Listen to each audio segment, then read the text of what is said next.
permettre de vous souhaiter la bienvenue. Donc, c'est notre 8e conférence de la série Penser le Québec indépendant, où nous avons pris un sujet après l'autre. Le précédent, c'était sur l'immigration. Ce soir, c'est sur l'environnement.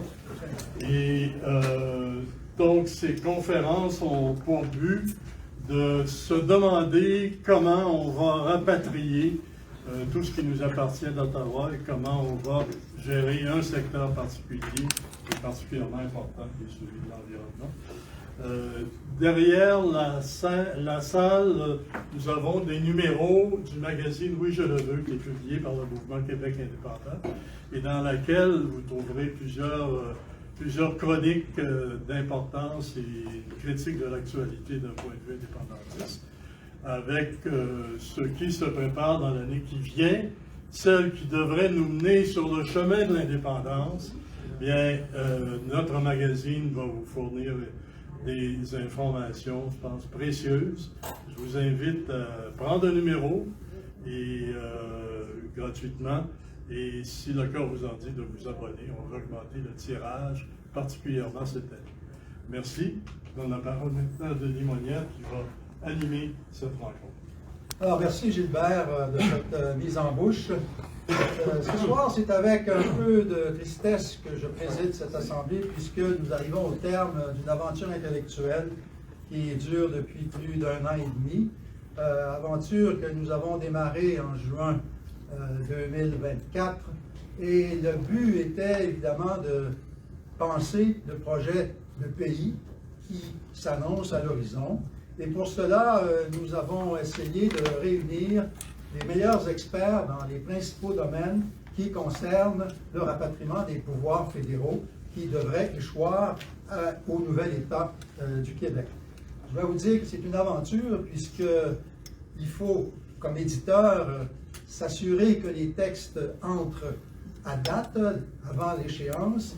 Il faut les corriger, les reviser et souvent discuter avec les auteurs parce que ceux-ci ont tendance, étant des experts, à s'épancher longuement sur leur sujet, ce qui n'est pas toujours pertinent pour des lecteurs, disons, honnêtes. Honnêtes au sens où ils n'ont pas un temps illimité à consacrer à des lectures de textes dans des revues. Donc voilà, c'est la fin de cette aventure.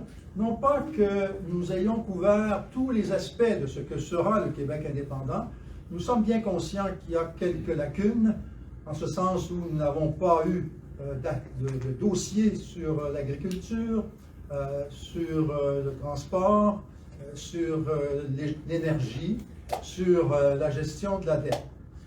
Alors, évidemment, tout ne peut pas être parfait au premier coup d'essai, et il n'est pas interdit de penser que nous reviendrons à la charge dans les prochains mois en essayant de recruter des experts qui pourront traiter de ces questions, et ces questions seront, bien sûr, comme les autres dossiers, publiés dans l'Action nationale. L'Action nationale, qui est une excellente revue, qui d'ailleurs, dans son dernier numéro, a consacré l'entièreté, pas l'entièreté, mais presque l'entièreté du numéro à la question de l'éolienne. Et nous avons à chaque mois l'excellent texte qui oriente le débat sur l'avenir de notre nation. Ceci étant dit, je dois aussi vous informer que tous les dossiers qui ont été publiés depuis 1 an ont été réunis dans un livre, et ce livre est actuellement sous presse. Il sera disponible dans les prochains jours à l'Action nationale. Donc, pour ceux qui n'auraient pas eu la chance d'avoir tous les numéros, tous les dossiers de l'Action nationale, vous pouvez vous procurer cet ouvrage qui sera mis en vente par l'Action nationale. Donc, sans plus tarder, je vais maintenant passer à la présentation de nos conférenciers de ce soir. Nous n'avons pas dérogé à la tradition de l'excellence dans l'expertise, puisque nous avons demandé à Louis-Gilles Francoeur de prendre en charge, et à Louise Vandelac, bien sûr, de prendre en charge le dossier sur l'environnement. Alors, M. Francoeur est évidemment très connu de tous, comme tous les autres panélistes d'ailleurs. Il a été journaliste pendant 45 ans dans différents médias, Le Droit, Radio-Canada, CKAC et surtout au journal Le Devoir. où il a assumé la couverture des questions environnementales pendant 30 ans.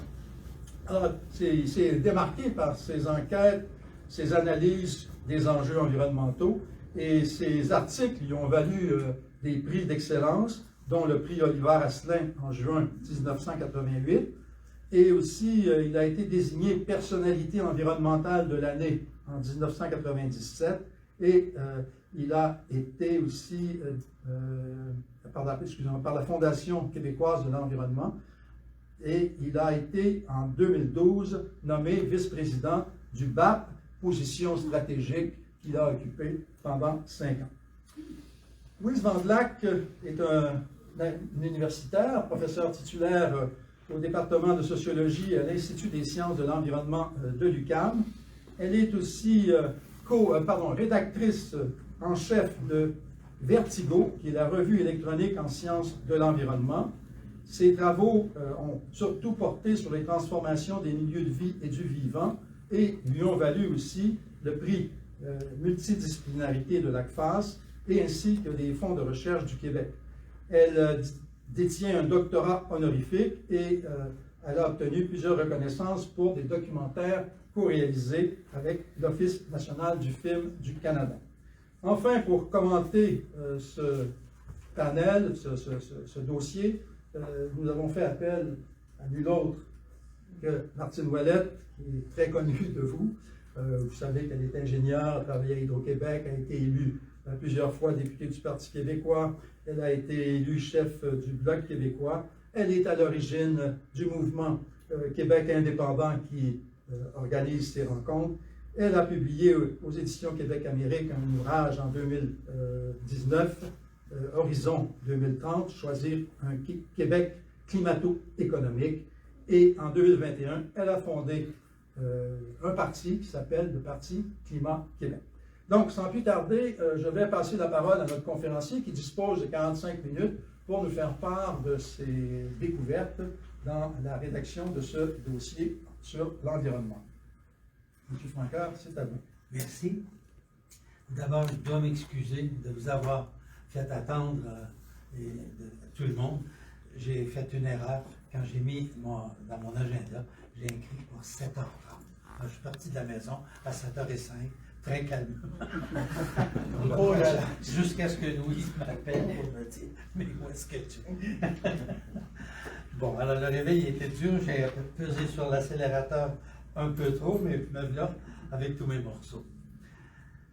J'ai été très content qu'on m'offre la possibilité d'écrire un article sur ce que pourrait être la gestion environnementale dans un futur Québec indépendant. Pour la simple raison, c'est que, après avoir écrit un livre, La caution verte, où j'analyse les vicissitudes qui ont empêché le ministère de l'Environnement de devenir un véritable ministère au Québec important, capable d'assumer ses missions de fond en comble, j'avais le goût de faire un deuxième livre qui dirait qu'est-ce que ça devrait être plutôt ce ministère de l'Environnement. Et quand on m'a offert ça, je me suis dit, pour moi, il y a une connexion immédiate entre les deux sujets. Le ministère de l'Environnement de l'avenir serait un ministère de l'Environnement qu'on pourrait construire maintenant.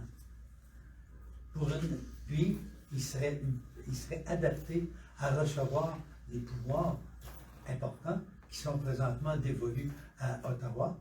Et ça veut dire, au fond, pour recevoir des responsabilités additionnelles importantes, ça prend évidemment un cadre encore plus solide que ce qu'on a présentement, parce que ce qu'on a présentement, c'est un ministère qui est faible. Financièrement, c'est un des derniers par importance dans l'appareil gouvernemental, et c'est un ministère qui se fait passer sur le corps par la plupart des autres ministères à vocation économique, et qui sert au fond de justification environnementale. Il sert de caution verte, si l'on veut, à ce gouvernement. Donc, c'est ce cadre particulier que je veux discuter, et non pas la politique du ministère de l'Environnement. Je veux discuter au fond des fondations sur lesquelles ce ministère devrait reposer pour que ne se produise pas ce qu'on voit maintenant, des changements de politique au gré des ministres. Un ministre arrive, lui, l'IGS, il s'en balance, ben, vient de s'éteindre, on change de politique. On fait des exemptions réglementaires, enfin, même pas réglementaires, on fait des exemptions administratives à des compagnies comme Nordpol, ou par exemple, au Témiscamingue, oui, c'est ça. En Abitibi, la fonderie. Ces changements qui sont le résultat de pression, ne devraient jamais se produire. D'abord parce que c'est inéquitable envers les autres acteurs économiques. Pourquoi certains auraient des passe-droits, puis d'autres, on appliquerait la réglementation de façon rigoureuse. Ça n'est même pas acceptable au plan économique. Ça l'est encore moins au plan social. Tout le monde s'attend à ce que la loi soit appliquée avec uniformité. Donc, au fond, la proposition que j'ai essayé de formuler, qui me trottait dans la tête depuis bien des années, parce que d'une fois à l'autre, quand je voyais les changements de politique, les pressions et leurs acteurs gagner du terrain, je me disais tout le temps, ça, il faudrait changer ça ici, il faudrait changer ça là. Et comme je suis un politologue de formation, donc quelqu'un qui réfléchit sur les structures pour obtenir des résultats particuliers selon qu'on les fait d'une façon ou d'une autre, ben, est né tranquillement ce projet. Et comme je vous l'ai dit, ce projet que je propose, c'est une nouvelle vision de l'environnement, mais elle pourrait être mise en place maintenant. À la fin de la caution verte, en conclusion, je disais, il faudrait qu'au Québec, on ait une commission par an de l'environnement pour remettre les compteurs à zéro, regarder tout ce qui s'est ajouté comme mission, puis de regarder l'avenir, ce qui pourrait venir d'Ottawa, pour être capable de bâtir quelque chose sur du solide, capable d'être, comment dire, pas sous l'effet d'un choc existentiel quand arriverait la souveraineté, mais au contraire qui serait structuré d'une telle façon que ça serait facile d'intégrer les nouvelles responsabilités.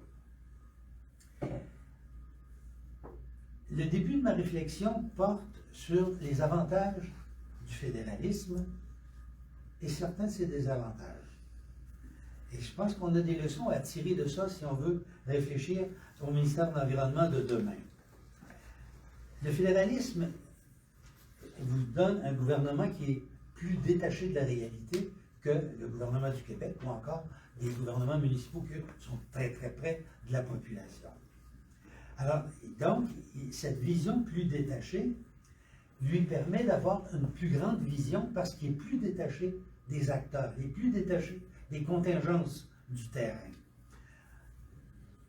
On le voit aux États-Unis.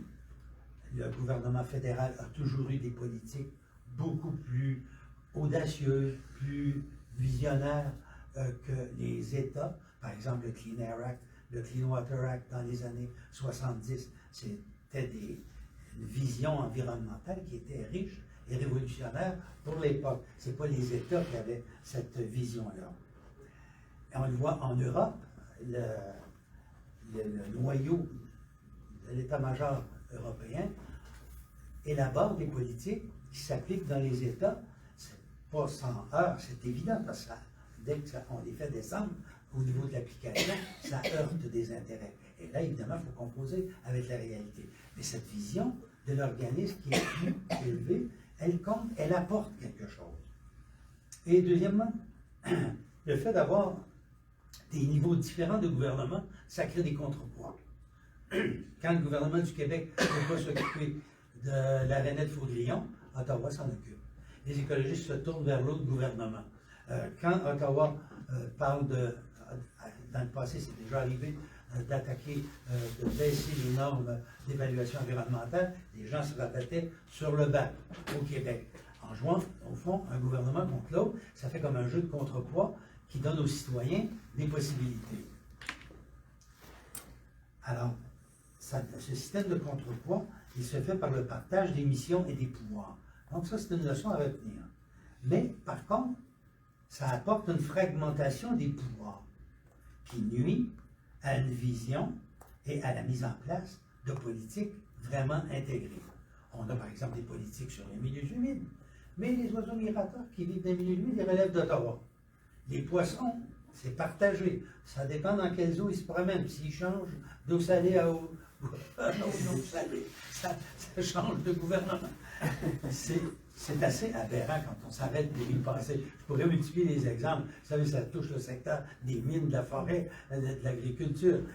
Dans tous ces domaines-là, il y a un manque d'intégration des politiques.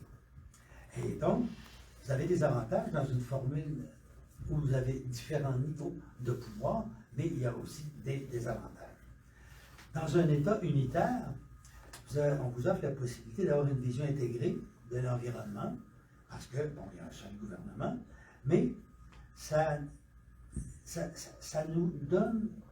nous mène à une situation de vulnérabilité politique par rapport aux lobbies économiques qui sont, à ce moment-là, s'ils gagnent du terrain, il n'y a plus de possibilité d'aller chercher autre chose ailleurs. On ne peut pas se relancer d'un autre côté. Par exemple, imaginez qu'il n'y aurait en environnement que le gouvernement du Québec actuel, le gouvernement de la CAQ. Eh bien, entre vous et moi, là, il y a un sacré paquet de dossiers qui seraient passés À la trappe. à la casse, à la moulinette, mettez ce que vous voulez. Parce qu'il n'y aurait pas eu d'instance d'appel du côté d'Ottawa, du côté des tribunaux, parce que la loi ne le permet pas. Alors donc, vous avez ici, dans cette situation d'un gouvernement unitaire, d'un État unitaire, vous avez la possibilité de reculs extrêmement importants qui sont, entre autres, souvent liés aux échéances électorales. Alors, on essaie de plaire aux clientèles, des fois ça amène un plus, mais des fois ça peut apporter un moins. Présentement, par exemple, la CAQ trouve qu'il faut baisser les normes environnementales parce qu'elle croit que le public demande ça. Ils n'ont peut-être pas fait les mêmes sondages que ce que j'ai lu dans le Devoir ce matin. Donc, en partant de ces constats, moi, je me suis dit, il faut qu'on soit capable, dans une restructuration de l'environnement dans un Québec unitaire, d'être capable d'éviter ce piège du monolithisme qui peut faire en sorte qu'on peut avancer, mais on peut reculer beaucoup. Et le système de contrepoids, s'il est absent, donc on est en situation de vulnérabilité environnementale. D'autant plus qu'en environnement, les solutions, c'est des solutions de long terme. Et ici, les échéances électorales de 4 ans, 5 ans, ce n'est pas tout à fait compatible avec le type de mission qu'on a en environnement. Donc, quels seraient les objectifs, je dirais, et moyens qu'il faudrait viser dans une refonte des politiques qui toucheraient l'environnement? Je parle des politiques très générales, je ne parle pas des politiques, là, les gaz à effet de serre, les milieux humides, mais la politique environnementale comme telle. Je pense qu'il faudrait placer le droit à la vie et à la sécurité environnementale pour les humains et les espèces vivantes dans la Constitution du Québec. Sans possibilité, toutefois, de limiter par la loi et des règlements ce droit, comme c'est le cas présentement. Présentement, dans la Charte des droits, ça dit qu'on a tout le droit à un environnement sain et de qualité, dans la mesure où le gouvernement le permet par la loi et les règlements. En fait, c'est une charte qui protège le gouvernement contre le droit à un environnement sain. Et on ne peut pas demander plus que ce qu'il nous autorise. C'est pas une charte, ça. La charte permet d'aller plus loin que le gouvernement, normalement. On a une fausse charte de l'environnement. Ça, première chose à rectifier. Deuxièmement, il faut avoir une vision de long terme, au-delà des échéances électorales, pour le ministère ou les organismes qui vont appliquer la loi. Il faut obliger le gouvernement aussi à avoir des cibles légales de long terme, des objectifs, pas seulement des règlements. Le règlement vous dit, vous ne faites pas ça. Mais aussi, qu'est-ce qu'on doit faire? Ça, le Québec ne le précise pas. On doit diminuer de combien? La sédimentation des cours d'eau. On doit diminuer de combien l'usage des pesticides et sur quelle échéance? Et puis comment ça se fait qu'on s'est donné 3 plans de réduction sur les pesticides depuis 1990 qui ont tous raté leurs objectifs, comme les plans de réduction des gaz à effet de serre? Pourquoi ça existe comme ça? C'est qu'on n'a pas d'obligation de résultat dans la loi de l'environnement. Ça, c'est un sacré problème. Alors donc, il faudrait en sorte obliger le gouvernement d'avoir des cibles légales de long terme, impossible à modifier sans une majorité au moins des 2/3 de l'Assemblée nationale. Ça serait très différent de la situation actuelle. Et il faudrait prévoir aussi que la LQE a préséance sur les autres lois de la législature qui ont des impacts aussi sur l'environnement, comme l'agriculture, l'industrie, le commerce, etc. Il faudrait aussi, troisième point, une indépendance forte dans l'application de la loi, ce qui n'est pas le cas présentement. L'exemple tout à l'heure qu'on donnait de la fonderie Horn, Norwood, ce sont des exemples qu'on pourrait multiplier par dizaines. Et vous savez, on a vu Stablex, entre autres, exactement. Alors chacun pourrait m'en donner, puis je pourrais allonger la liste, je peux vous l'assurer. En fait, il faut aussi limiter structurellement les changements de parcours par rapport aux objectifs et des politiques de long terme. C'est-à-dire que quand le gouvernement se donnerait des objectifs en environnement de long terme, il faudrait qu'il y ait une protection contre les changements. Il faudrait aussi offrir une gestion environnementale participative et déconcentrée vers les régions. Participative. Le public, dans le moment, n'est pas convié quand il y a des changements réglementaires. On consulte le conseil du patronat, on consulte les industries en cause, mais les écologistes sont obligés de se battre pour avoir une audience par année quand ils sont chanceux, pour être entendus.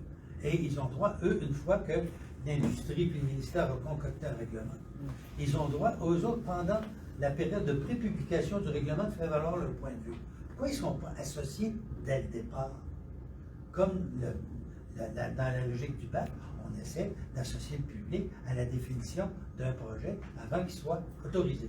C'est la même logique qui devrait s'appliquer pour l'ensemble des grands paramètres de la gestion environnementale. Et aussi d'aller vers les régions. Parce que si on veut rapprocher la gestion environnementale des citoyens, il faut la situer au niveau des régions. Québec, c'est loin. Les gens de Saint-Clinclin ne vont pas souvent à Québec, au bureau du sous-ministre. Ça serait mieux, plus simple si partir de Shawinigan par la Trois-Rivières, si la région, le bureau chef est là pour la région. Et il faudrait aussi, dans les régions, un outil intégrateur de l'ensemble des missions gouvernementales qui ont des effets sur la qualité de l'environnement. Ça veut dire quoi? Ça veut dire que vous avez des directions régionales pour tous les ministères, agriculture, ressources naturelles, etc. Ils font chacun leur petit job dans la région, mais il n'y a personne qui les met ensemble pour dire on va travailler dans un même sens, dans une même direction. Et là, comme la fonction environnementale est la fonction intégratrice par excellence, il faudrait que cette gestion au niveau des régions, elle ait comme output global la protection de l'environnement. Et là, ça veut dire rapprocher le centre de décision des acteurs régionaux, du public en région, et faire en sorte que cette gestion intégrée porte sur celle du territoire et de toutes ses ressources naturelles, et qui serait une gestion basée sur les limites des écosystèmes fondamentaux, c'est-à-dire les bassins versants. Le bassin versant est l'élément intégrateur naturel de toutes les composantes biologiques d'un milieu, des ressources naturelles de ce milieu, des ressources humaines et financières. Donc, c'est à ce niveau-là qu'il faut créer cette gestion intégrée si on veut que ça ne soit pas une gestion de papier à Québec, mais qu'elle se transforme en région en quelque chose de concret. On est très loin de ça au Québec. Le ministère de l'Environnement, avec sa direction régionale, il fait son petite affaire dans le milieu, puis ça n'a pas d'impact. Ça n'influence pas les décisions du ministère des Transports, des richesses naturelles, de l'agriculture, de l'industrie et du commerce, etc. Et ça devrait être le cas. Donc, c'est dans ce sens-là que j'ai, en visant ces différents objectifs, en fait, il y en a plutôt 7, excusez-moi, que là, j'arrive à comment traduire ça maintenant en moyens concrets. Qu'est-ce que ça donnerait? D'abord, parlons du ministère. Il faudrait rendre le ministère responsable non pas seulement de la loi de l'environnement, mais de l'ensemble des politiques gouvernementales qui touchent l'environnement. Ça veut dire qui touchent l'agriculture, l'industrie, le commerce, les ressources naturelles, etc. C'est un ministère qui doit devenir un ministère intégrateur. Il faudrait au fond, qu'il soit responsable de l'ensemble des politiques environnementales du gouvernement et aussi des organismes publics qui dépendent du gouvernement, comme Hydro-Québec, etc. Pour que cesse ce qu'on voit présentement. Vous avez des politiques en transport qui n'ont rien à voir avec la logique environnementale. En agriculture, c'est la même chose. La main droite et la main gauche dans le gouvernement, ils ne travaillent pas dans le même sens. Et ça, c'est ce que le rapport Brundtland disait être le critère par lequel on doit juger si un gouvernement fait ou ne fait pas du développement durable. Est-ce qu'il y a une intégration de toutes les missions gouvernementales qui touchent l'environnement dans un output commun vers la protection de l'environnement? C'est le contraire. Le ministère, ils l'ont mis dans la cave, ils ont fermé 2 portes par-dessus, puis ils ont dit, en plus, tu n'auras pas d'argent, crève de faim, on s'en fout. C'est carrément l'inverse de ce qui se fait présentement qu'il faut éventuellement viser. Et ça existe. Le Conseil du Trésor est responsable de la politique financière de l'ensemble du gouvernement. Tous les ministères respectent ses normes comptables, ses objectifs, etc. Quand il veut passer, si un ministère veut ajouter une nouvelle fonction, il est obligé de négocier pour savoir si ça rentre dans les paramètres. Ce qui se fait au plan financier, disait la commission Brundtland, doit être exactement le modèle à retenir pour la gestion environnementale. Un ministère qui contrôle l'orientation de tous les ministères, qui touche et dont l'action touche l'environnement. Donc, ce ministère aurait comme mission de déterminer la vision environnementale de long terme pour tous les ministères sectoriels. Il dirait le transport, tu t'en vas vers une réduction du nombre d'autos. Tu vas faire moins d'autoroutes, tu vas faire plus de transports en commun, et ça serait la règle que l'autre devrait prendre et opérationnaliser. Fin des contradictions, en quelque sorte. Il serait assisté dans sa prospective des grands enjeux actuels et futurs par un Conseil supérieur de l'environnement, dont les membres seraient posés par le ministre, mais qui serait confirmé par l'Assemblée nationale. C'est important que ça soit comme ça. Qu'il y ait un conseil de gens indépendants du gouvernement pour le conseiller, comme on a vu pendant des générations, des décennies plutôt, le Conseil supérieur de l'éducation avoir un impact énorme. C'est un lieu de débat, c'est un lieu de confrontation d'idées, c'est un lieu de synthèse des idées, mais ça permet de faire avancer les politiques. Alors, l'environnement aurait beaucoup à y gagner. Il y avait autrefois, à côté du BAP, il y avait le Conseil consultatif de l'environnement, qui avait cette fonction d'examiner les politiques et de faire de la prospective. Et l'employé, le gouvernement a dit, c'est ma job de décider ce qu'on s'en va. Je ne veux pas me le faire dire par personne. Alors, il l'a aboli. André Beauchamp avait été président du BAP, il avait été président de ça. Le BAP, lui, demeurait sous la responsabilité du ministère. Mais ces commissaires, pour assurer leur neutralité, devraient être nommés par l'Assemblée nationale après une validation de leur indépendance. Ça aurait évité beaucoup d'accidents de parcours jusqu'à présent sur lesquels j'ai mieux passé pour l'instant. Il faudrait qu'ils soient responsables d'un programme de recherche. Il n'y a pas de fonds de recherche dans le moment. Là, il faudrait qu'il y en ait un qui serait adapté aux besoins de réalisation des politiques environnementales sectorielles. S'il veut les orienter, il faudrait qu'il soit capable de faire de la prospective et être capable de voir venir les enjeux d'avenir. Il élaborerait les projets de loi et de règlement qui touchent l'environnement. Il devrait statuer sur les évaluations environnementales, mais il devrait statuer sur les évaluations environnementales de tous les projets de loi. C'est-à-dire que, présentement, les projets de loi font l'objet d'une évaluation économique. Ouais. Et si ça coûte trop cher, ben on va dire on va en demander moins. On va en faire moins pour le public. Hein? La logique économique est tellement omniprésente au niveau du Conseil des ministres que ce document d'évaluation économique, souvent, a la peau de disposition maîtresse dans les projet de loi ou de règlement. Il faudrait faire en sorte que le ministère fasse une évaluation publique des projets de loi pour connaître leurs impacts environnementaux de long terme. Même chose pour aussi les autres ministères, vu que si c'est des ministères dont les missions touchent l'environnement, puis qui veulent faire des projets de loi, ça devrait tout ça faire l'objet d'une évaluation environnementale publique. Il serait les responsables de l'homologation des pesticides quand Ottawa lâcherait le morceau et déterminerait surtout la quantité annuelle maximale susceptible d'être utilisée dans chaque région. Selon les cours d'eau des différentes régions, il y a on trouve des concentrations très différentes. Les rivières de la Côte-Nord ont beaucoup moins de pesticides que dans le Richelieu. Donc, il faudrait qu'on ait des objectifs ici, et cette détermination devrait être faite par le ministère. Maintenant, l'application de ça ne devrait pas relever de lui pour que les passe-droits cessent. Alors, à côté du ministère, pour s'assurer que loi, règlement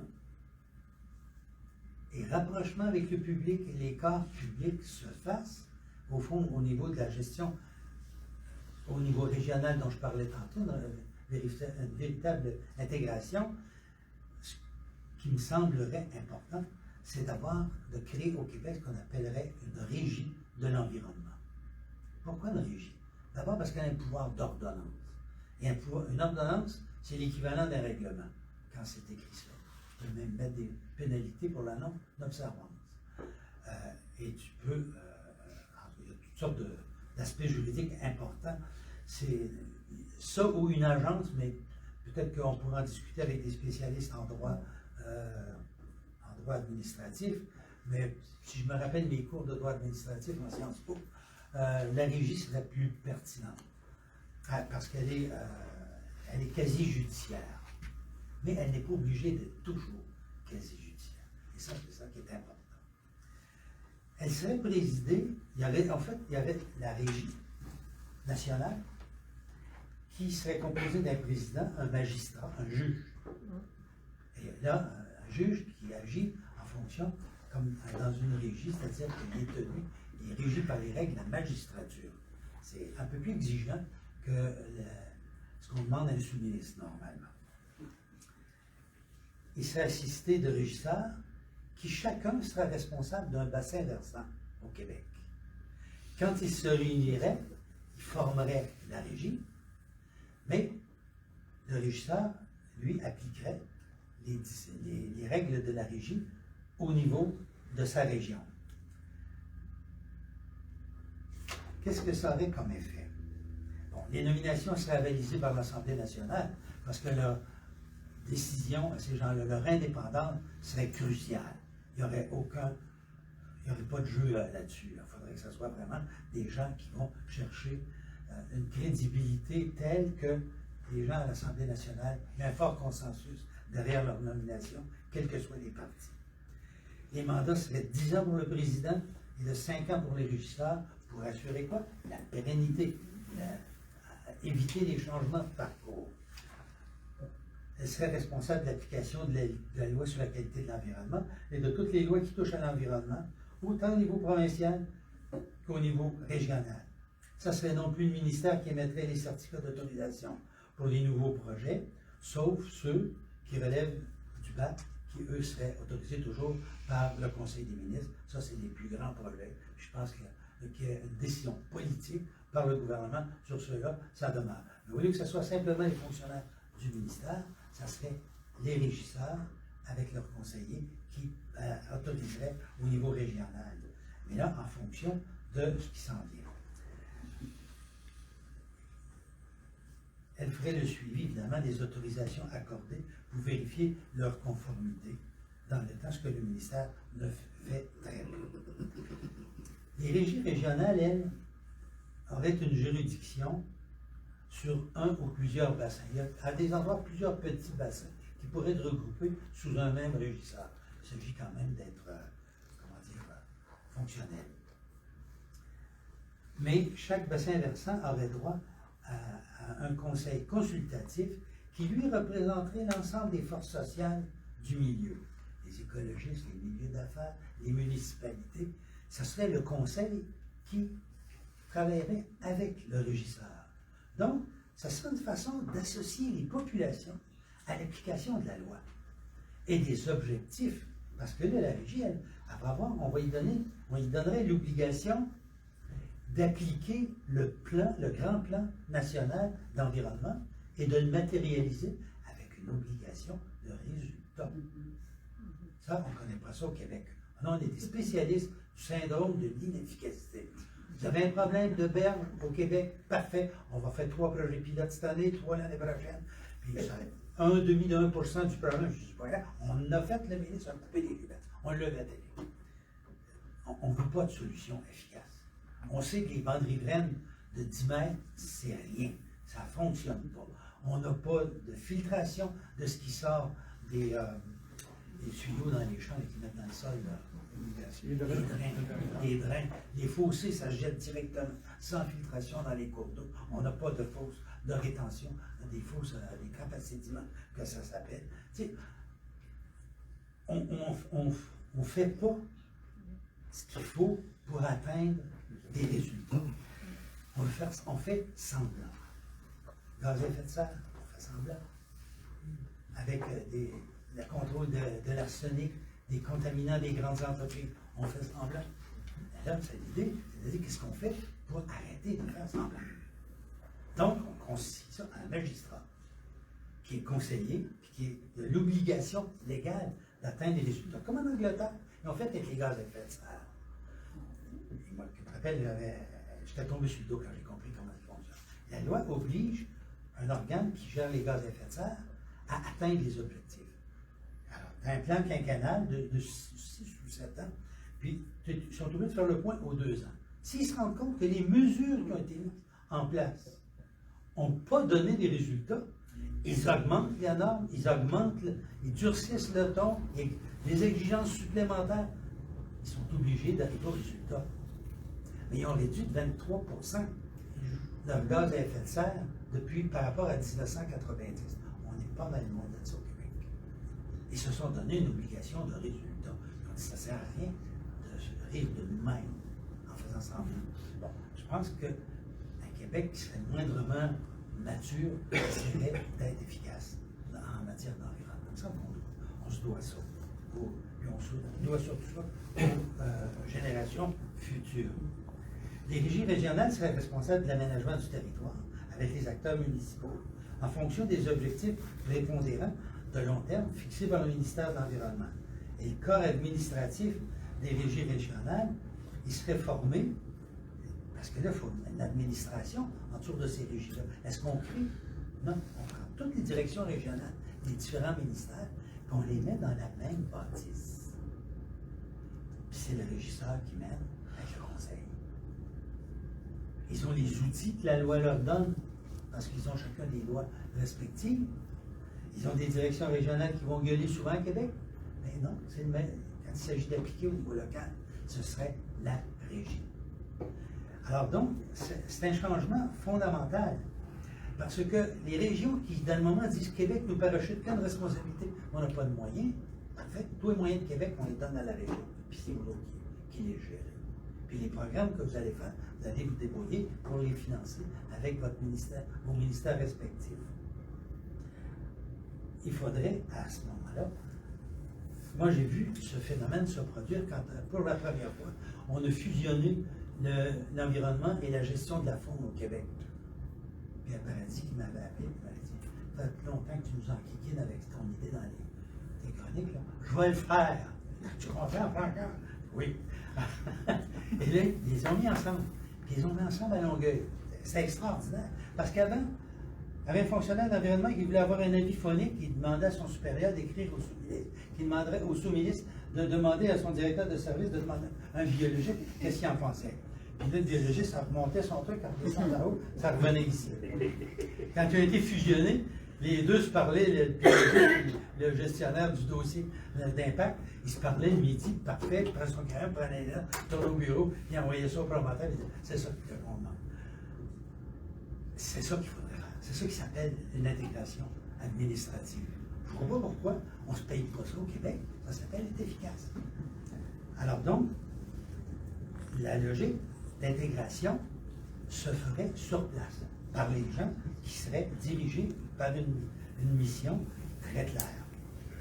Les régies régionales devraient produire un plan quinquennal d'intervention à l'échelle de chaque bassin. Et ce plan d'intervention, c'est de dire comment on va traduire dans la réalité le plan national que le ministère de l'Environnement va élaborer. Et là, c'est simple, vous demandez aux acteurs régionaux, prenons l'exemple de la sédimentation des cours d'eau. Vous nous proposez quoi? Dans ça, son conseil, le régisseur. Alors, les agriculteurs disent, on pourrait peut-être passer de 3 à 4 mètres pour les bandes riveraines. Ouais, ben là, le régisseur, il dit, excuse, mais les fonctionnaires me disent, ça vaut 0. Alors, écoutez, vous me proposez un plan qui a des chances d'arriver à quelque chose? Ou bien je prends votre plan, je le tire à la poubelle, puis moi, je mets le mien sur la table. Ça va être ça, l'ordonnance. C'est au fond ce qu'on appelle la logique du meilleur plan. J'ai un plan dans ma poche, m'en proposer un au moins aussi bon. S'il est valide, je le prends, puis ça sera votre plan. Vous ferez vos arbitrages entre vous autres. Si c'est logique, puis ça a des chances de succès, j'ai l'expertise pour le savoir. Je vais vous le dire. Si votre plan est bon, je l'accepte. Et en fait, l'ordonnance qui contraint les acteurs à passer par là. Si c'est pas bon, parfait, c'est le lien qui s'applique à partir de demain. Alors, tu forces les gens à négocier, tu forces la région, les municipalités, les maires, les agriculteurs, les industriels à dire, ben là, ouais, on est obligé de se mettre à table. Sans ça, il va nous l'imposer. On a mieux quoi? On a mieux s'entendre. OK? Alors, c'est ça la logique participative qui mettra en ça. Au bâton, les corps intermédiaires, sociaux et le public. Parce que le plan, une fois élaboré, pourrait être soumis à ce moment-là à une consultation publique. Puis faire en sorte que, quand le régisseur met son ordonnance, ça correspond à un certain consensus. Il me semble que ça serait pas mal mieux que la gestion environnementale occulte qu'on voit présentement au Québec. Enfin, dans la mesure où nulle. Donc, c'est ça. Et l'ordonnance, évidemment, le régisseur lui est obligé de la prendre avec une idée en tête, il faut atteindre les objectifs. Et en cours de route, au besoin, il va dire, ça ne marche pas, on est obligé de changer de cap. Qu'est-ce que vous proposez, sinon c'est moi qui propose. Il faut arriver là, à telle date. Alors donc, ce serait le changement assez fondamental. Et évidemment, on tiendrait compte dans cette logique-là des impacts cumulatifs au niveau régional. Ce que donc, présentement, on ne tient pas compte quand on approuve, le ministère approuve des projets qui ne se relèvent pas du bas, qui ne font pas l'objet d'une grande étude d'impact, ils sont étudiés par les fonctionnaires seulement. Mais les impacts cumulatifs au niveau de la région, les fonctionnaires ne tiennent pas compte de ça, ou très peu. D'abord, ils n'exigent pas des promoteurs de faire des analyses d'impact cumulatifs, mais la régie, elle, avec l'ensemble de ses services, elle est capable d'analyser l'impact sur la forêt, sur l'agriculture, sur l'industrie, sur la biodiversité. Elle aurait tout le panneau devant elle au niveau régional. Et là, elle serait capable de prendre des décisions vraiment intégrées qui seraient évidemment possibles de fonctionner.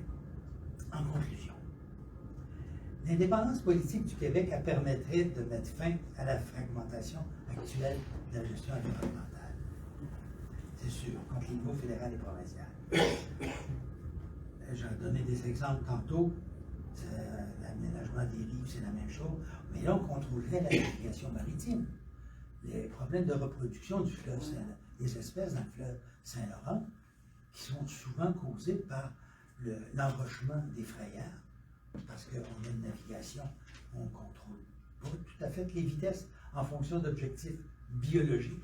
Là, on pourrait le faire. Ça, chez nous, là, le Saint-Laurent, c'est une voie de navigation interne.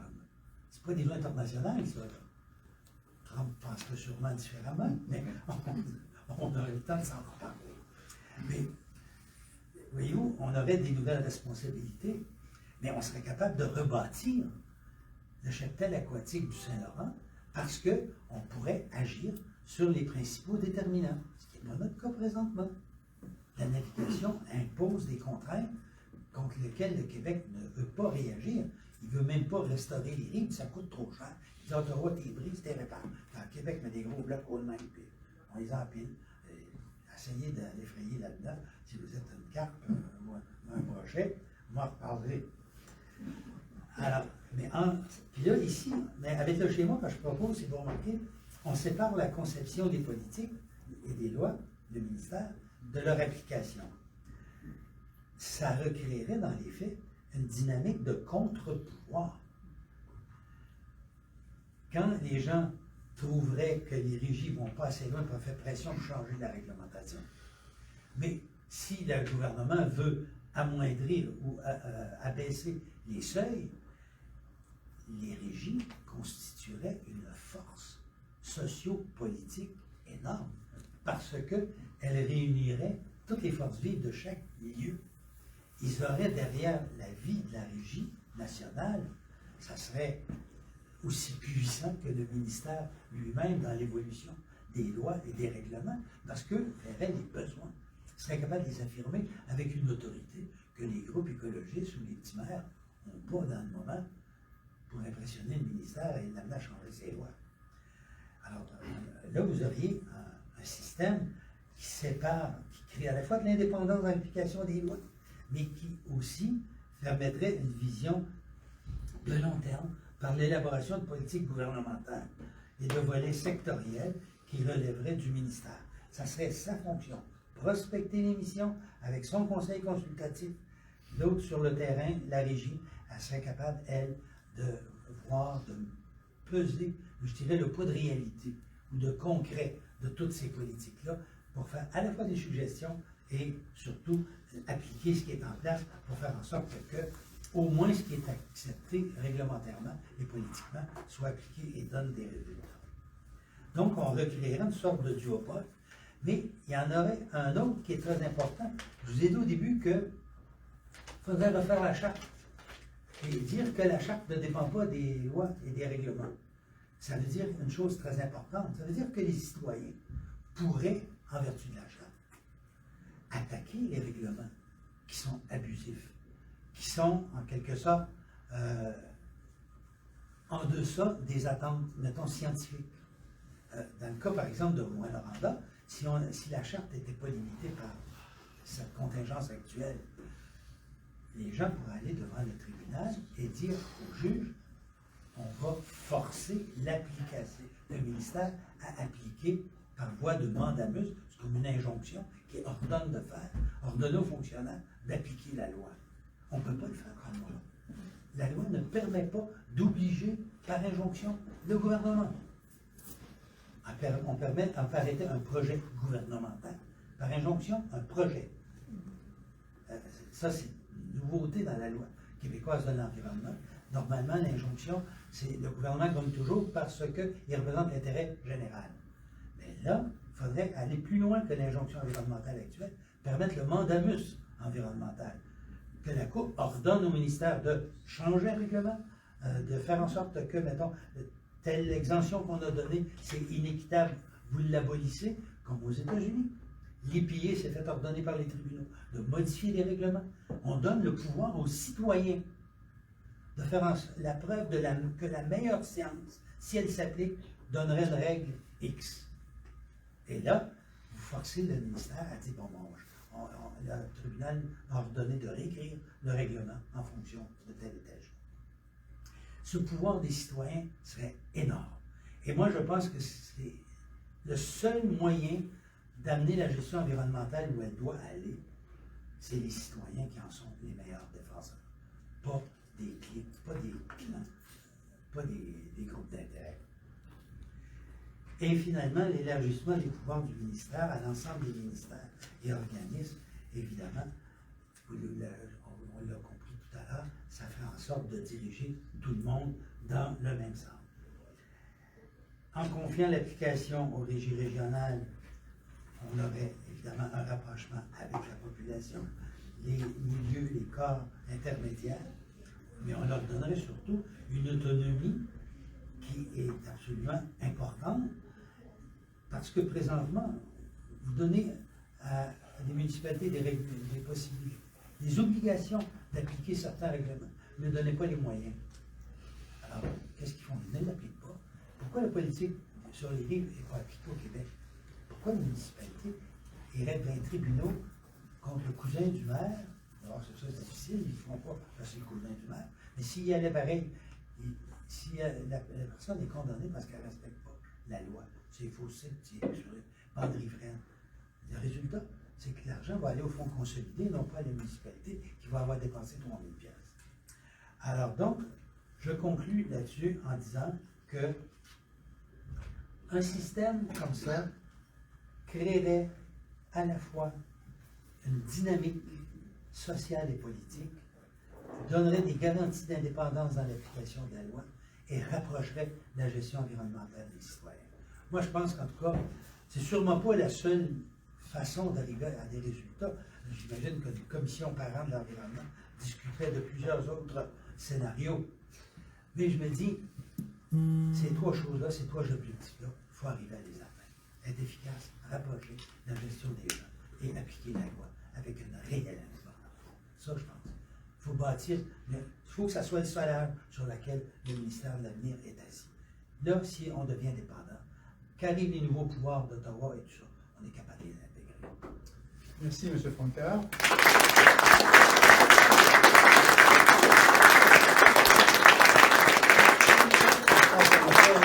Du jardin, pour reprendre une métaphore naturelle. Vous avez exposé une logique et, disons, un organigramme très précis de ce que devrait être un vrai ministère de l'Environnement. Nous avons invité deux autres personnes qui vont nous commenter les propos de M. Francaire. J'imagine pas nécessairement de façon contradictoire, mais je n'en sais rien. Donc, je passe la parole à Louise Vandler. Bonjour tout le monde. Quand Denis Molière m'a demandé d'écrire ce texte, parce qu'au départ, c'était une demande qui m'était faite, comme j'ai déjà enseigné avec Gilles, justement sur les politiques publiques, que je savais un peu ce qu'il en pensait, que je voyais ses travaux, et puis qu'on travaille ensemble dans ce qu'on appelle le Conseil québécois de l'environnement, qui est un petit groupe de réflexion. On a publié quelques articles sur ces questions-là. Je me suis dit, tiens, c'est celui qui est vraiment le mieux placé pour pouvoir brosser un portrait très concret, très pratique de ce qui se passe. Alors, j'ai apporté en cours de route, ce qui n'est pas toujours facile avec les Gilles, un certain nombre d'arguments. Donc, Ça nous donne l'occasion de discuter. Voilà. Donc, c'est la plus compte pour certains. Mais j'aimerais ouvrir la discussion sur 2 ou 3 autres éléments. Je pense que le temps serait tout à fait approprié pour penser beaucoup plus globalement à toutes ces questions. On a au Québec une conception de l'environnement qui est encore très, très, très marquée par les ressources naturelles. On ne peut pas l'oublier, hein, je veux dire, c'est omniprésent. Néanmoins, il y a autre chose qui se passe. Et quand je dis autre chose qui se passe, c'est que, par exemple, les travaux sur les limites planétaires, sur le fait qu'on ait déjà dépassé la 7e limite planétaire, sur les 9, c'est extrêmement troublant, parce qu'on est vraiment tout près des points de bascule. Et les points de bascule, c'est notamment les grands courants marins, avec une influence majeure sur la température et chacune de ces limites planétaires risque d'avoir des impacts absolument majeurs sur nos vies. Et ce qui est la logique même de ces travaux sur les limites planétaires, c'est de tenter d'identifier quelles sont les conditions d'habitabilité de la planète Terre. Autrement dit, jusqu'à quelle limite peut-on continuer de tout abîmer, hein, le climat, la biodiversité, etc., et de faire en sorte que cette planète soit habitable. Vous voyez que c'est une logique tout autre que celle des ressources naturelles, et qui l'intègre, mais ça se pose à un autre niveau, et ça se pose au plan international. Et ça implique d'avoir un regard large sur ces questions-là. Mais ça implique aussi de considérer que ce qui était en filigrane, je dirais, dans le rapport Brundtland, il y a déjà en 88-89, qui était un des éléments clés, à savoir s'assurer que les conditions de régénération des écosystèmes, ou qu'on peut traduire par des milieux de vie, ce soit l'élément clé, y compris du développement économique. Autrement dit, si les écosystèmes ne peuvent pas se reproduire, on soumet le développement économique à ça. Là, avec cette logique des limites planétaires, ce que ça nous fait comprendre, c'est que nous sommes de l'environnement. Les questions de santé ne sont pas séparées. Il y a un ministère de la Santé qui a 42-44% du budget, et puis il y a un ministère de l'Environnement qui a moins de 1% du budget. Je veux dire, d'une certaine façon, tout ça doit être beaucoup plus lié, et il doit y avoir de nouvelles répartitions de ces argents. Donc, il faut penser autrement l'ensemble des enjeux environnementaux. Cette nouvelle conception des enjeux environnementaux doit faire en sorte que l'humain, le citoyen, soit au centre de toutes ces préoccupations. Et là-dessus, on s'entend. Mais ça veut dire une autre architecture de l'État. Et ce qu'a brossé Louis-Gilles, ça me semble tout à fait intéressant comme perspective d'élargissement. Mais le plancher sur lequel nous sommes est un plancher mouvant. Actuellement, un des problèmes majeurs auxquels nous sommes confrontés, tant au plan de la santé qu'au plan des grands bouleversements climatiques et de la biodiversité, c'est l'ensemble des toxiques. Ce ne sont pas que les pesticides. Moi, je travaille beaucoup sur les pesticides, mais c'est l'ensemble des toxiques qui affectent la santé environnementale, notamment les plastiques, qui, par exemple, passent toutes les barrières biologiques dès maintenant et qui continuent d'être produits en quantité absolument astronomique. Or, cette question des toxiques, jusqu'à présent, les États-Unis, à travers l'EPA, à travers la FDA, à travers un certain nombre d'organismes, commençaient à s'en occuper. Or, ce à quoi on assiste, et je montrais à Denis tantôt un site Internet fait par des juristes et des scientifiques américains, c'est l'état quotidien d'annulation des programmes, de renvoi des chercheurs, de détricotage de l'appareil d'État aux États-Unis. Or, il faut savoir que sur toutes ces questions-là, le fédéral, qui était responsable de bon nombre de ces enjeux, qui déjà ne jouait pas vraiment son rôle de façon adéquate, on pourra en reparler par ailleurs, ben là, il risque de le faire encore moins parce qu'il était vraiment dans une position très suiviste par rapport aux États-Unis. Or, avec ce qui se passe comme démantèlement aux États-Unis, ça implique qu'au Québec, on commence à se donner les capacités de travailler sur ces questions. Autrement dit, il ne faut pas attendre l'indépendance. Il faut déjà commencer à être indépendant sur ces enjeux, parce que ces enjeux sont cruciaux et nous coûtent très cher, déjà, en termes de santé, mais aussi en termes monétaires. Ça implique de penser aussi ces questions, je dirais, dans une perspective internationale, et donc d'établir des liens très étroits avec bon nombre de scientifiques d'ailleurs. Et ça, ben, je trouve ça intéressant, tu sais, les volets sur un conseil supérieur de... Mais bien avant de faire un conseil supérieur, il faut faire des équipes. Et il faut favoriser ce travail-là, parce que ça ne va pas se faire le lendemain de... C'est maintenant qu'il faut mettre ça en place. Et ça m'apparaît absolument essentiel. En fait, il faut inverser les logiques. Le ministère de l'Environnement, pendant longtemps, donne des permis de polluer, hein, qui, plus ou moins allègrement, ça n'a aucun sens. Mais personne ne pense à la nécessité, au plan, par exemple, de l'industrie, de développer une industrie propre, de développer des parcs d'écologie industrielle ou animés par ces valeurs-là, pour qu'on soit à l'avant-garde au plan international, comme le sont un certain nombre de pays et comme le sont bon nombre de travaux qui se font ailleurs. On peut produire autrement. sais, il y a une logique qui était la logique end of pipe, on produit, on rejette, puis on cache. Hein, parce qu'on a l'impression qu'à la poubelle, on cache. Ça n'a pas de sens. Les sous-produits d'une entreprise peuvent très bien être utiles à une autre, et les vapeurs d'eau qui sont produites peuvent être utiles pour de l'aquaculture, ou peuvent être utiles pour chauffer un bâtiment. Je veux dire, toutes ces intégrations-là, tout ça fait 20 ans que dans des endroits comme Kalundborg, on a développé ces stratégies. Autrement dit, il ne faut pas avoir je dirais une attitude par rapport à l'environnement qui soit simplement soit de donner des permis de polluer, soit de faire des directives pour contraindre. Il faut être stimulant et il faut avoir un autre monde. Et cet autre monde, il est tout à fait possible de l'élaborer, mais commencer à l'élaborer dès maintenant. Pour ce qui est du cadrage, Louis-Gilles, sur les bassins versants, bon, pour avoir travaillé beaucoup sur l'eau, j'ai pas été une des personnes à l'origine de nos secours. Oui, je pense que c'est une bonne stratégie. Mais ça ne peut pas être que ça. Je veux dire, il faut aussi un autre cadrage. Et il va falloir poser les questions de l'énergie tout à fait autrement.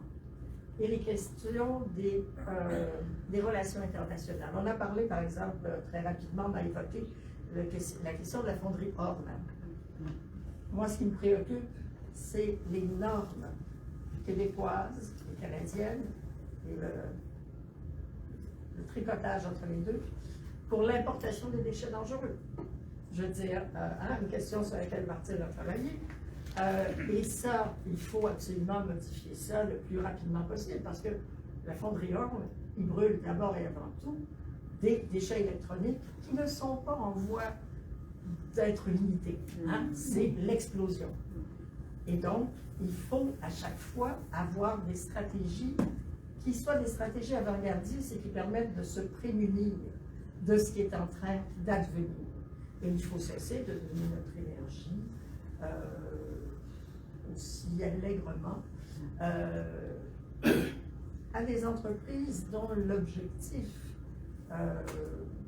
je pense ici aux GAFAM, ces grandes entreprises qui ont besoin de beaucoup d'électricité pour refroidir leurs équipements, et d'eau, absolument, les deux.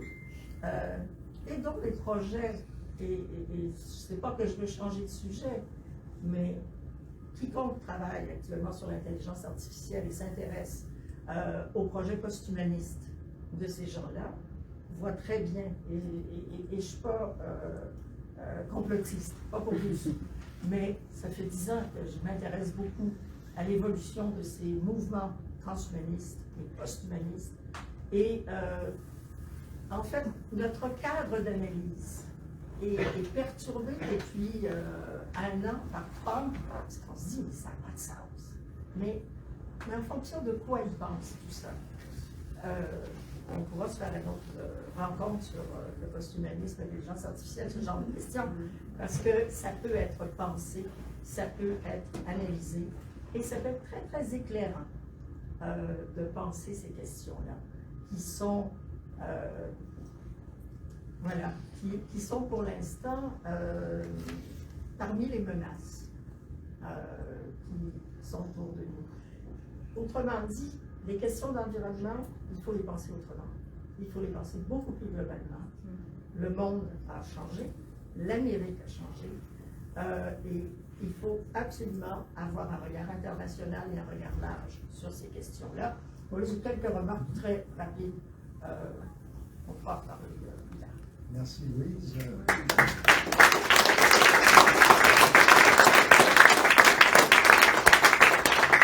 Une grande ouverture vers des horizons presque infinis.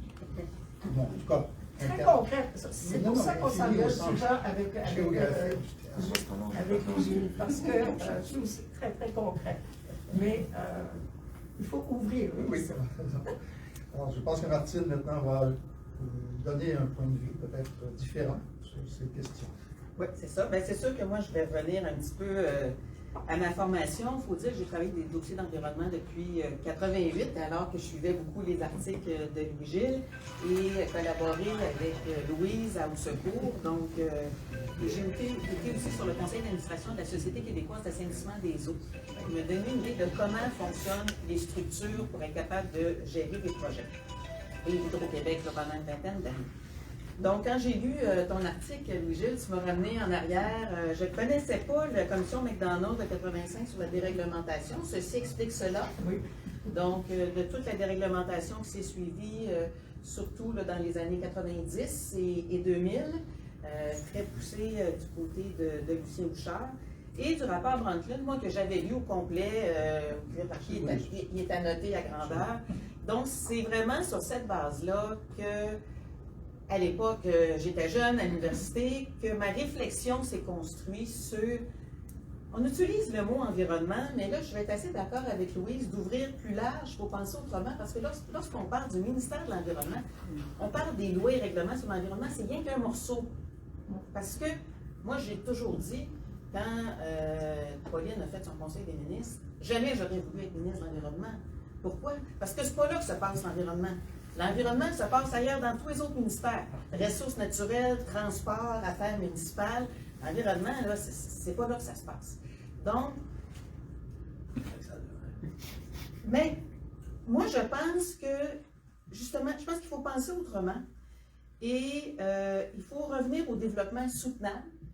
Il faut que tout le développement économique soit tributaire de la capacité de la nature. Il faut que tout le développement des transports, la même chose. Et donc, il n'y a à peu près aucun ministère qui ne touche pas à la santé. Quand j'y ai réfléchi, j'en ai vu 2, 3, pas des ministères, mais des dossiers qui ne touchent pas à la santé, mais il n'y en a pas beaucoup. Là, la langue française, qui ne touche pas vraiment à l'environnement. Bon. Puis la culture encore, ça touche un petit peu de loin. Moi, je pense qu'il ne faut pas avoir un super ministre de l'Environnement. Je pense qu'il faut avoir un super premier ou première ministre du développement soutenable. Je ne pense pas qu'on puisse régler ces problèmes-là si à la tête, et je peux vous dire, je l'ai vécu de plein fouet, si le ou la première ministre n'est pas d'accord, tu as bien beau avoir, peu importe comment on fait les structures sont toujours tributaires des personnes qui sont dedans. Et le boss du gouvernement, la boss du gouvernement, c'est là où la première ministre, je pense qu'on ne s'en sort pas. On ne peut pas remplacer par des structures une imputabilité, et c'est ça la démocratie. Hein? Il faut que les citoyens s'impliquent pour ça. Donc, j'arriverai là. Dans les prémices de départ, j'ai un petit désaccord. Moi, je ne pense pas qu'on puisse vraiment améliorer notre fonctionnement au Québec sans l'indépendance.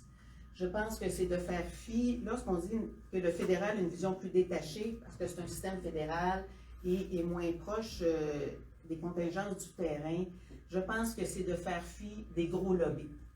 Et les gros lobbies sont encore plus gros au fédéral qu'au provincial, et déjà au provincial, c'est pas bien. Et ces gros lobbies-là pèsent aussi au niveau municipal, je peux vous le dire, là, dans les dossiers de Stablex, les dossiers de Test Canada, c'est assez incroyable et c'est très difficile pour les élus municipaux de faire face à ça. Et les lobbies au fédéral, ils sont très gros, ils sont très puissants et c'est des projets très concrets sur le terrain. Et on paye pour les sables bitumineux, on paye pour le gaz de fracturation parce que ces lobbies-là ont une porte directe ouverte au fédéral. Donc, le Canada est un État pétrolier. Oui. On ne peut pas passer à côté. Et on a une urgence, que ce soit les changements climatiques, la diversité, tout ça est relié là. Hein?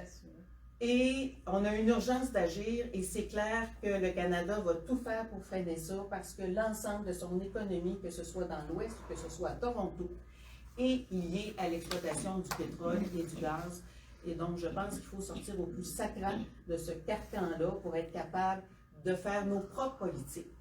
Et lorsqu'on dit on va ouvrir au niveau de la recherche, bien, la recherche actuellement est financée par le Canada et le Québec est à la remorque du Canada et le Canada exige que le privé finance. Et donc, toute la recherche, à peu près, est orientée en fonction des intérêts des grosses corporations. Il faut se sortir de ce carcan-là si on veut être capable de financer de la recherche pour le bien commun, et non pas de la recherche pour des intérêts de grands oligarques, je vais les appeler comme ça.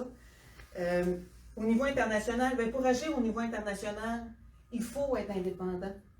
Moi, je suis allée comme ministre des Ressources naturelles, certains d'entre vous l'avaient entendu, mais je suis allée à des au Congrès mondial de l'énergie, puis l'énergie, c'est un gros morceau dans l'environnement, là.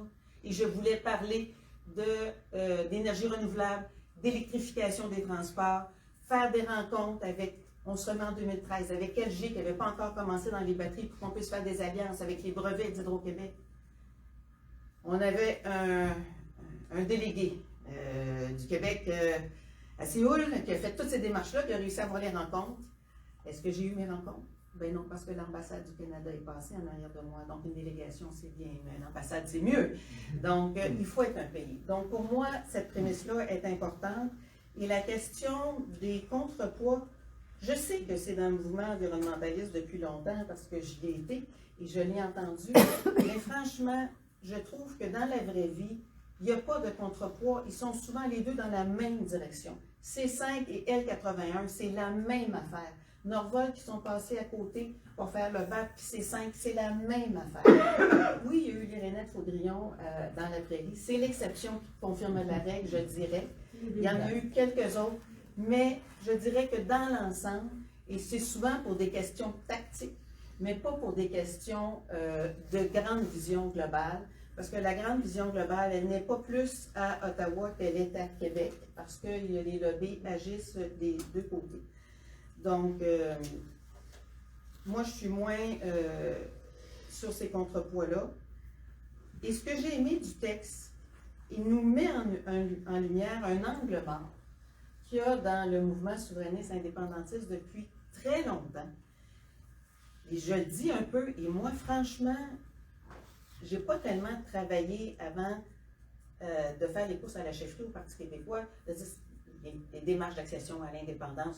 J'ai commencé à l'unité, Jacques Parizeau était chef du Parti québécois. Je me disais, je ne vais pas aller challenger Jacques Parizeau là-dessus. Et donc, j'ai fait confiance. Mais maintenant, de me rendre compte, c'est clair qu'une fois indépendant, le Québec est un État ben trop centralisé. Et ça, tu as tout à fait raison, ça n'a pas de bon sens. C'est un des États les plus centralisés de la planète. Fait que c'est clair qu'on aurait dû déjà commencer depuis un certain temps, mais il n'est pas trop tard, à réfléchir comment on va décentraliser les pouvoirs. Et c'est clair qu'il faut faire ça, mais pas juste en environnement. Donc, il va falloir le faire. Quels pouvoirs fiscaux, quels pouvoirs réglementaires on va décentraliser? Et donc, il va falloir se trouver une structure régionale. Est-ce qu'on prend les régions administratives actuelles? Est-ce qu'on prend les MRC? Est-ce qu'on intègre les bassins versants? Qu'est-ce qu'on fait avec les communautés autochtones? Moi, je dois vous avouer que jusqu'à maintenant, j'ai commencé à me faire une idée, mais la réponse, elle n'est pas simple. Elle n'est pas simple. Et je pense que la structure régionale, on met ça en État fédéré, on va se perdre pas dans le vocabulaire, mais la structure régionale, elle devrait être imputable pour moi. Il devrait y avoir des élus. C'est dans ce sens-là que pour moi, une régie où il n'y a pas des élus, c'est plus délicat. Une régie pour l'énergie, pour trancher des questions, mais pour appliquer la loi, il faut une certaine imputabilité. Je veux bien les nominations, mais pour en avoir vu, quand on nomme les bonnes personnes, c'est extraordinaire. Surtout quand ils sont pour 10 ans. Le problème, c'est quand on nomme pas les bonnes personnes. Ils sont là pour 10 ans. Et donc, c'est pour ça que ça prend l'imputabilité. Et il faut que la démocratie soit plus forte, que les gens s'impliquent plus, parce que ce qui fait qu'à un moment donné, les politiciens bougent, c'est la pression populaire, parce qu'ils veulent se faire réélire. Dans les nominations, il n'y a pas ça. Surtout quand c'est pour 10 ans. Et c'est de vouloir plaire à celui qui va nous renommer. Donc, on se retrouve à l'indépendance, c'est pas toujours là. On a eu des gens, j'ai pas voulu aller là, mais je vais y aller au BAP, qui ont été nommés, qui étaient directement en conflit d'intérêts, des anciens du gaz qui étaient responsables du BAP sur le gaz de schiste.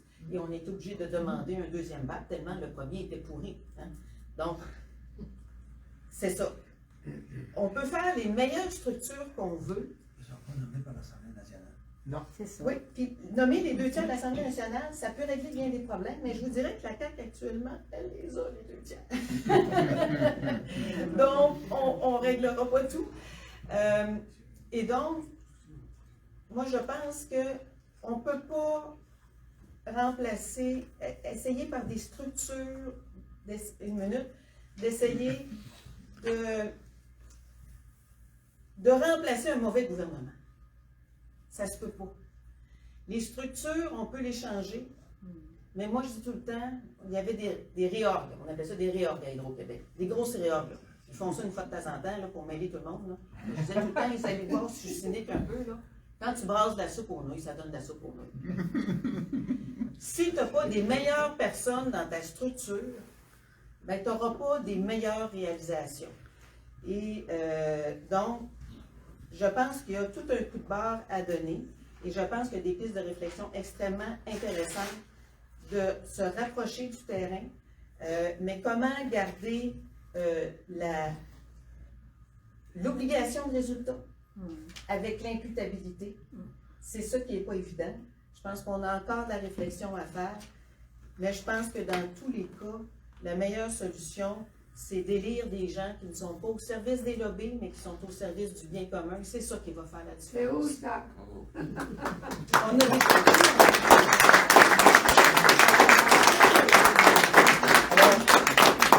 Alors, j'ai pour l'habitude, évidemment, de donner la parole au public, mais avant de passer à cette étape, je donnerai peut-être 2 minutes à chacun des panélistes, s'ils veulent bien, pour réagir aux propos de Martine, si vous êtes d'accord. Ben moi, je dirais que j'ai pas de problème du tout avec l'idée d'adopter un cadre international. Au contraire, quand je dis que le ministère aurait pour rôle justement de situer l'action dans le très long terme, dans ma tête, ça veut dire le situer dans la logique des grands enjeux et des grands défis internationaux.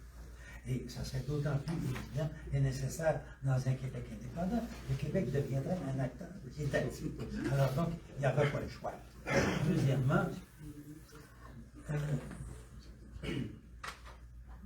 limiter, je ne sais pas si c'est Martine ou Louis qui a dit ça. La vision d'avoir du terrain, les ressources naturelles, c'est justement pas ce que je vise. Je me suis très mal fait comprendre si c'est ça que vous avez compris.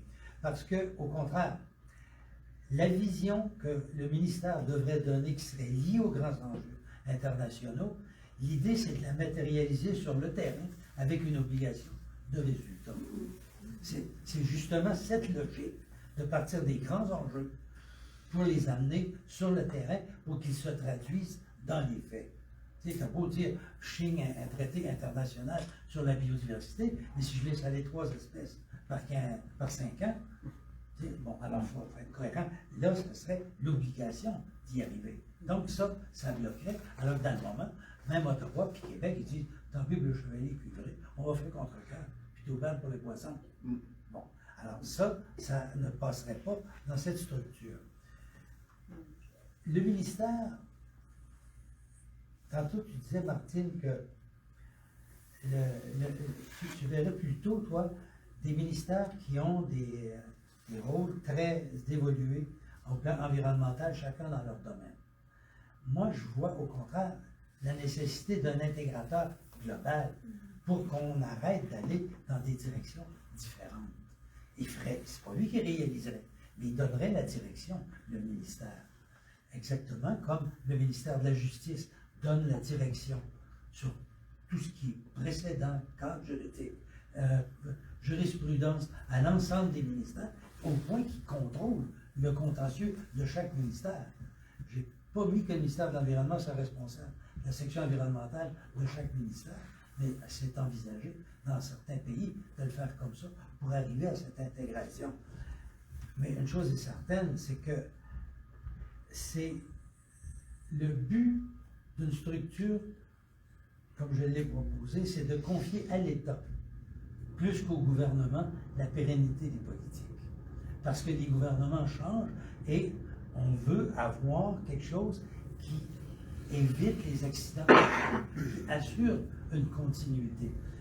Les élus, j'en suis, le conseil des régisseurs pourrait facilement être formé d'élus régionaux pour assurer justement la représentativité puis l'imputabilité de ces gens-là, qui seraient les conseillers directs et qui formeraient le conseil de régie régional.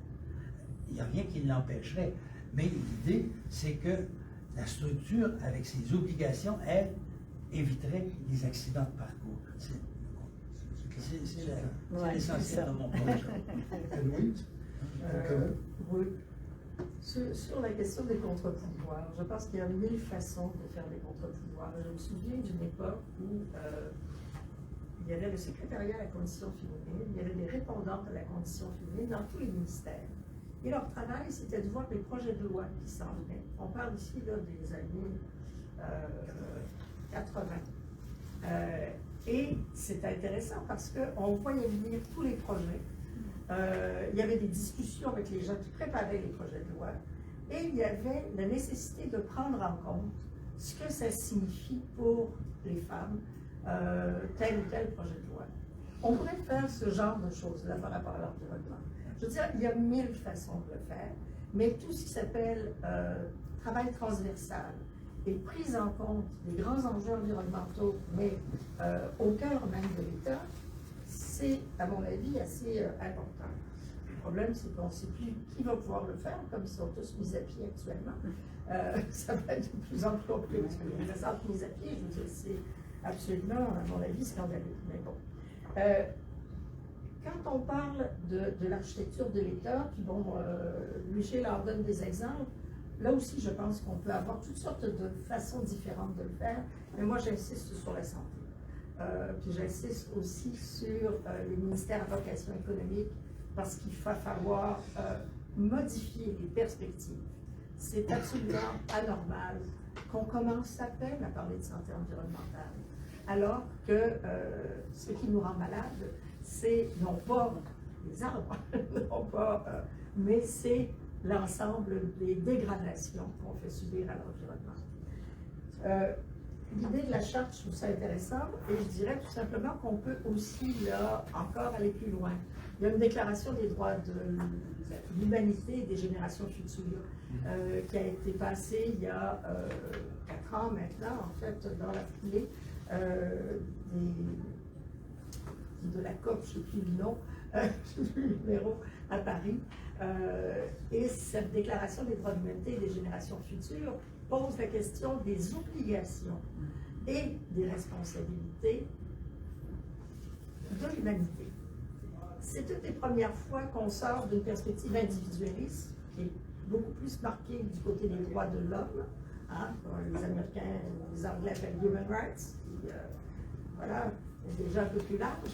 Mais de parler des droits de l'humanité, des obligations de l'humanité, c'est tout à fait intéressant. Puis, si ça vous intéresse, je suis l'ambassadrice de la Déclaration au Canada. C'est ça la blague, parce que bon, c'est la façon dont ils ont diffusé ce type de travail qui maintenant est reconnu à travers toutes sortes d'organisations par 5 milliards de personnes sur la planète. Je pense qu'on devrait s'y intéresser. Merci Louise. Alors la parole est à vous maintenant. Oui, madame. Merci beaucoup. J'admire votre courage et résilience et j'admire le fait que vous n'êtes pas dans un état de désespoir, comme je le suis. S'il y avait un martien qui venait regarder nos sociétés, là, le but de la vie, selon les économistes, c'est la maximisation des profits. Expliquez-moi comment faire quelque chose pour l'environnement ou pour la santé avec cette mentalité-là, la maximisation des profits. Moi, je n'ai jamais compris une travestie pareille. Mais je voulais vous demander, Madame Louise, qu'est-ce que vous en pensez de l'eau ici à Montréal, l'eau potable? Est-ce que c'est sécuritaire ou non? Merci. Alors, Vous voulez que je réponde vite? oui, vite. Écoutez, la Ville ne fait pas son travail par rapport à toutes les entrées au plomb. Ça, c'est un vrai problème.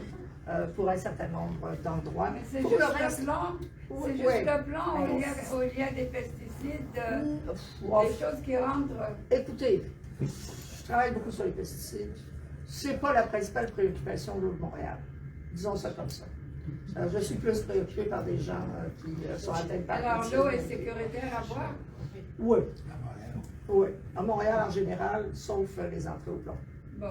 Merci. Merci. Madame nous a donné un bel exemple de brièveté de questions, donc j'espère que tous les autres suivront. Alors, Michel Roche et ensuite M. Gingras. Oui, ben écoutez, je trouve excellente l'idée de constitutionnaliser certains principes environnementaux. Ce serait une garantie pour des gens qui habitent en région comme moi. J'habite le Saguenay-Lac-Saint-Jean. Et parce que l'idée de donner beaucoup de pouvoir, plus de pouvoir aux élus, chez moi, ça me fait frissonner un peu. J'ai eu Jean Tremblay comme maire. J'ai actuellement Julie Dufour et j'aurai bientôt André Laforêt, l'ancienne ministre. Puis si c'est pas elle, ça va être Fromagerie Boivin de toute façon. Alors dans tous les cas, et le débat, les uns dans la campagne municipale reprochent aux autres de ne pas avoir suffisamment soutenu le projet GNL. Et là, ben, dans ma région, là, on espère que le corridor du Nord là, va se construire pour acheminer des minerais de partout au Canada jusqu'au port de Saguenay. Alors, bref, tout ça pour dire que la question de la décentralisation, ben, par principe, je suis pour, mais à la condition qu'il y ait aussi des contre-pouvoirs qui nous seront accordés, qui seront notamment constitutionnalisés. Sinon, chez moi, ce sera un cauchemar. Bon, merci pour ce commentaire. M. Gingras. Ben, d'abord, merci pour votre présentation qui est assez instructive, qui permet de commencer ou de poursuivre une méditation sur le travail qu'on a à faire et qui est en devenir, parce que personnellement, je trouve davantage qu'un des éléments qui devrait être changé, c'est le ministère de l'Environnement pour le ministère de l'Écologie. Et pourquoi pas intégral? C'est une question que je pose parce que je regarde dans les années 70, on parlait beaucoup d'environnement. Dans les années 2000, j'ai eu un livre, un moment donné, qui était fait par un fonctionnaire qui disait que tous les choix gouvernementaux qui ont été faits où il y avait un litige entre l'économie et l'environnement ont toujours été au profit de l'économie plutôt que de l'environnement. Et aujourd'hui, on voit encore que c'est comme ça. Le contre-pouvoir, c'est le pouvoir citoyen, mais s'il y avait création d'une structure, au lieu que ce soit les lobbyistes qui soient les acteurs qui sont les partenaires de nos gouvernements, je mettrais davantage des citoyens qui sont à la défense des droits environnementaux, des droits sociaux et des droits économiques pour avoir pour développer les critères sur lesquels pourraient être acceptés les projets. Ce qui m'amène à poser une question d'abord, c'est que pensez-vous, parce que vous avez parlé, M. Francoeur, des États d'une commission, genre commission parents, et dans une perspective éducative, que pensez-vous de la proposition du chanteur, on va juste de l'Abitibi, là, Jean Desjardins, d'avoir des états généraux qui pourraient être sur l'environnement ou l'écologie, ou l'environnement, l'écologie, et surtout aussi la santé. Une des principales industries actuellement qui détruit à l'échelle planétaire, c'est l'industrie de l'armement. C'est celle qui est la plus dangereuse et qui est la plus destructive sur le plan physique, environnemental et physique et psychologique. Heureusement, on essaye aujourd'hui de plus en plus de mettre fin à tous ces conflits-là. Aujourd'hui, c'est la journée internationale de l'alimentation. Et je pense que l'environnement, la principale source, non seulement c'est d'avoir un territoire sur lequel on habite, mais un coup qu'on habite ou qu'on fait partie de ce territoire-là, c'est de le protéger. Et en même temps, on s'en nourrit et on a aussi la charge de le nourrir. Donc, il y a comme une interaction avec ça. Et c'est pour ça que moi, je pose la question sur les États généraux, parce que dans la ville d'où j'étais, je me souviens qu'on a eu un maire à un moment donné qui était en haut d'une structure, qui était la MRC, ou l'ensemble des MRC, et qui était aussi à l'Hydro-Québec, et qui était le maire Vaillancourt. Merci. Et des fois, pour les choix à faire, c'est peut-être important de choisir les bonnes personnes, comme vous disiez. Vous voulez répondre à la question sur les... Brièvement, Oui. moi je vous dirais qu'entre États généraux et commission d'enquête, je privilégie commission d'enquête pour deux raisons. Les États généraux, vous avez un fort momentum populaire qui peut durer quelques semaines. On l'a vu en France, il y en a eu à un moment donné pour accoucher d'un énorme plan ça a amené un ministre au pouvoir qui a démissionné parce qu'on ne l'a pas appliqué. La commission d'enquête, c'est plus qu'une grosse réflexion. C'est un approfondissement. Et là, avec une commission d'enquête, puis les pouvoirs qui sont donnés au commissaire, vous avez le temps d'évaluer. Vous pouvez faire des recherches, vous pouvez lancer des études à fond pour éclairer tous les aspects, ce que vous ne pouvez pas faire pendant les États généraux. Alors, moi, je dirais que des États généraux, ça serait une belle amorce à une réflexion publique là-dessus, mais je pense que les conclusions d'un État de ça, ça serait une vraie commission d'enquête. Pour proposer une structure de pouvoir. Vous savez, vous ne pouvez pas, quand vous êtes à 45 organisations dans la même salle, discuter de qu'est-ce qui est mieux. C'est une régie, c'est-tu un office, veux-tu le séparer du ministère, c'est mieux de donner tous ces pouvoirs-là dans le ministère, envoyer ça dans les ministères sectoriels. C'est des questions extrêmement techniques dont les impacts doivent être mesurés avant d'accoucher d'une solution particulière. Faire ça dans le gros happening des États généraux, à mon avis, c'est contre-productif. Merci. Si on voulait faire des États généraux sur les gaz à effet de serre pour élaborer une politique, ça, oui. Une structure étatique, la modifier en profondeur, c'est un travail qui exige trop de technique. C'est comme une constitution. Merci. Oui, c'est comme une constitution. Germain Dallaire. On parle de commission parentale, d'État généraux, de pouvoir citoyen. Actuellement, il y a un mouvement citoyen qui est important, puis à cause d'un développement économique aussi, un développement économique qui est aussi important. Je parle des éoliennes. Hein, on le sait, ça pousse comme des champignons au Québec. Hein, rien que dans le bas du fleuve, il y en a 1100. Ils veulent en construire encore 800. Là, je continue. On a encore d'accord, c'est sûr. Puis donc, la raison, on la connaît. OK? La raison, on la connaît, c'est payant. Simplement, il y a des crédits d'impôt. Le fédéral, c'est bien avant de venir à Hydro-Québec. Il a créé des crédits d'impôt pour les gens qui font d'énergie renouvelable. Il y a la question aussi de l'assurance d'être payé par Hydro-Québec un niveau très intéressant. Ça fait que c'est pas pour rien qu'il en pousse autant. Mais il y a un mouvement citoyen, parallèlement à ça, il y a un mouvement citoyen qui se lève, qui est actuellement. Hein? Puis il est sérieux, il est étendu. Autant étendu que les éoliennes s'étendent partout. Puis ça, la revendication principale, c'est un bac générique. Un bac générique, M. Francoeur, vous connaissez ça sûrement, mieux que moi. C'est quelque chose justement qui permet de voir tous les aspects, parce que on parle de transition énergétique. Hein?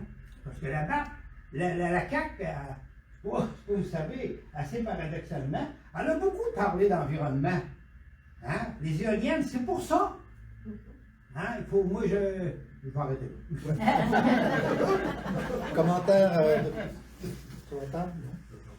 Brièvement, je suis d'accord qu'on aurait dû dans les années 95, lancer le débat et faire un web générique à cette époque-là. En tout cas, au moins en 2004-2005, ça aurait été vraiment pertinent. Là, ce qui s'est passé, c'est qu'avec les différentes audiences du BAP, s'est développé une sorte de jurisprudence, si on veut. En gros, un parc éolien devrait correspondre à telle et telle obligation de distance, etc. Mais les questions, ça n'a pas réglé les questions fondamentales parce que c'était une optique où on regardait les projets un par un. Puis ça, c'était pas ce qu'il fallait faire. On était devant une nouvelle filière, à mon avis, une très bonne filière. Le problème, c'est qu'il ne faut pas y mettre n'importe où. Voilà. Ça, c'est le gros problème. Puis il y a le phénomène aussi il faut tenir compte de l'accoutumance. En Gaspésie, moi, je connais plein de gens qui étaient opposés à ça quand j'étais journaliste. Là. J'ai été interviewé. Aujourd'hui, ils disent, c'est-tu fantastique, il faut en faire plus. Il y a des opposants à l'époque. Mais dans les milieux habités, là, j'ai des grosses réserves.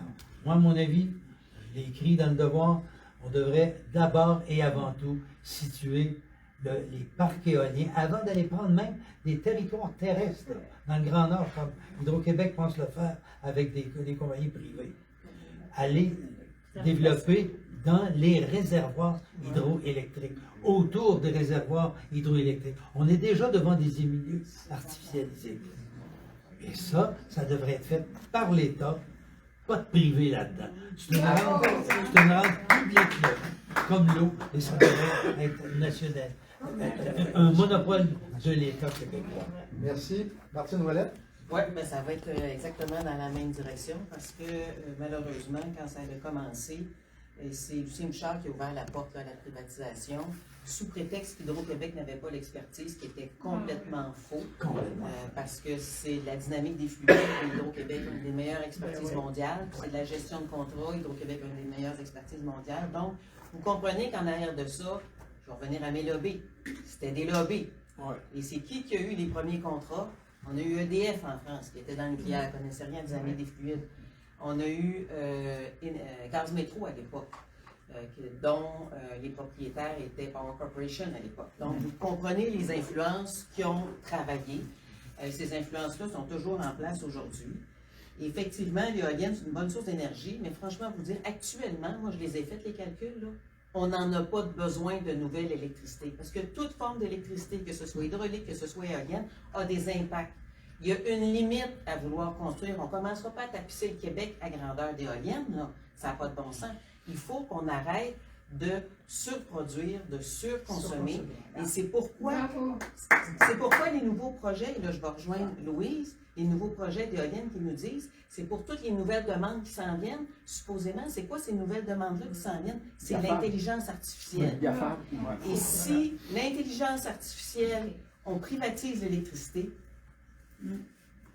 l'oligarque, les oligarques qui contrôleront l'électricité, et c'est pas une blague ce que je vous dis là, c'est très grave ce qui s'en vient, là, contrôleront l'intelligence artificielle. Je sais pas ce que ils vous... la contrôlent déjà. Oui, mais nous, au Québec, on peut encore contrôler par l'électricité. On peut contrôler une partie. Ils peuvent aller dans d'autres pays, c'est sûr. Mais plus on gardera, parce qu'il n'y a aucune intelligence artificielle possible sans électricité, ça prend une quantité phénoménale d'électricité.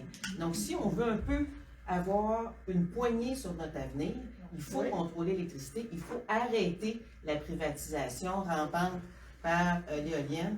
Et malheureusement, les BAP individuels, ils ont l'obligation de quand même évaluer la raison d'être du projet. Et ils refusent de le faire. Moi, j'ai participé à des BAP et j'ai été extrêmement déçue des présidents et des commissaires qui étaient là, et qui vraiment se mettent la tête dans le sable, ne veulent pas challenger Hydro-Québec à Éolien des Neiges, là. J'avais Hydro-Québec d'un bord qui était associé avec un promoteur, mais dans le fond, c'est un projet privé, c'était pas un projet public d'Hydro-Québec, il était juste actionnaire. J'avais Hydro-Québec, l'autre bord, qui achetait l'électricité, puis le président du BAP, il n'avait rien à dire là-dessus. Moi, j'ai rien compris. Merci. Monsieur? Actuellement, il va y avoir... Il y a beaucoup d'argent qui va être dépensé au niveau militaire, mais on mène une guerre aussi pour l'environnement. Je pense qu'il y a une partie de cet argent-là qui devrait aller à la sécurité publique pour protéger, entre autres, des civils, puis changer le mode de chauffage de, premièrement, nos écoles. On n'arrête pas de dire qu'on va décarboner. Moi, dans mon comté, là, quand je compte le nombre d'écoles qui sont là, qui sont toutes chauffées au gaz naturel, là, comment ça se fait qu'il n'y en a pas une qui change son mode de chauffage, qui reste encore là-dessus? Il y a des exemples. On parle toujours de grands projets, de grandes éoliennes. On voit les projets chinois avec leur éolienne à 15 000 mètres, là, ou en tout cas, mais il y a des petits projets, je regarde en Finlande, où est-ce qu'on construit des batteries au sable, qui sont absolument pas polluantes, qui pourraient servir à chauffer une école pour tout un hiver. On pourrait faire des thermos sur mesure, pour pourquoi ça n'existe pas? C'est toujours des gros projets qui coûtent des millions. Quand tu es un simple citoyen qui t'arrive avec une idée comme ça, c'est trop petit pour eux autres. T'sais. Pourtant, ça pourrait desservir, ça pourrait être un modèle.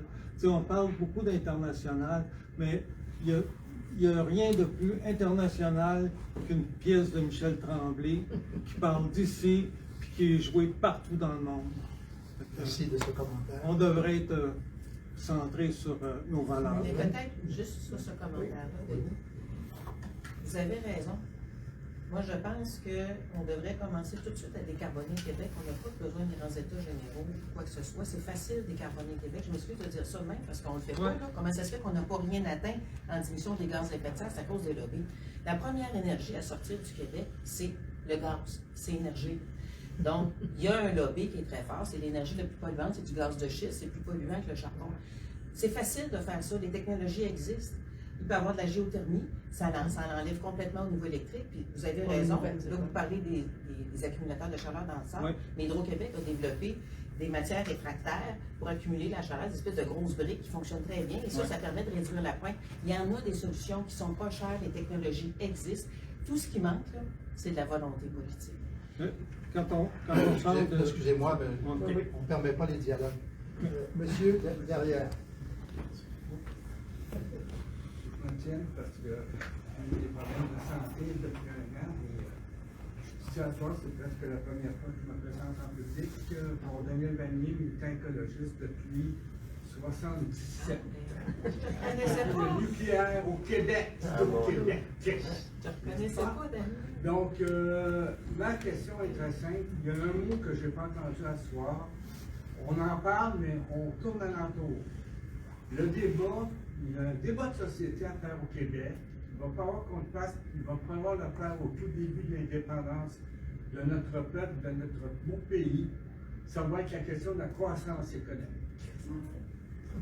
On n'a pas à copier le modèle de croissance économique canadien, surtout pas américain, mais la croissance économique, c'est un élément qui est important.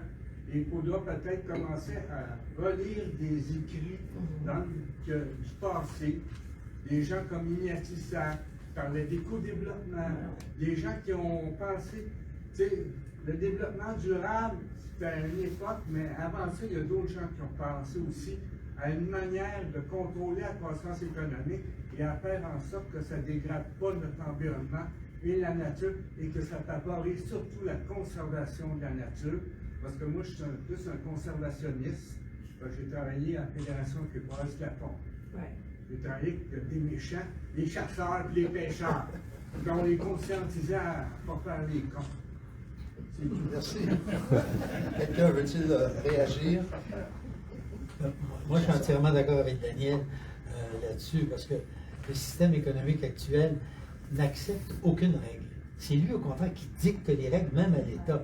Si on n'arrive pas à inverser ce système de priorité, je ne sais pas où la planète s'en va, mais c'est évident que ça ne marchera pas. L'intérêt public n'arrive pas à primer dans tout ça. Et puis, je voudrais juste dire un mot. Je ne devrais pas dire ça, mais Daniel, ce gars-là, je le connais depuis les années 80. Ça, c'est parmi les premiers militants des années 80-90. Il était malade, il a sorti du jeu pendant longtemps. Mais on y doit parmi les mémoires les plus solides qui ont été produits devant le BAC et devant le gouvernement dans les années 80.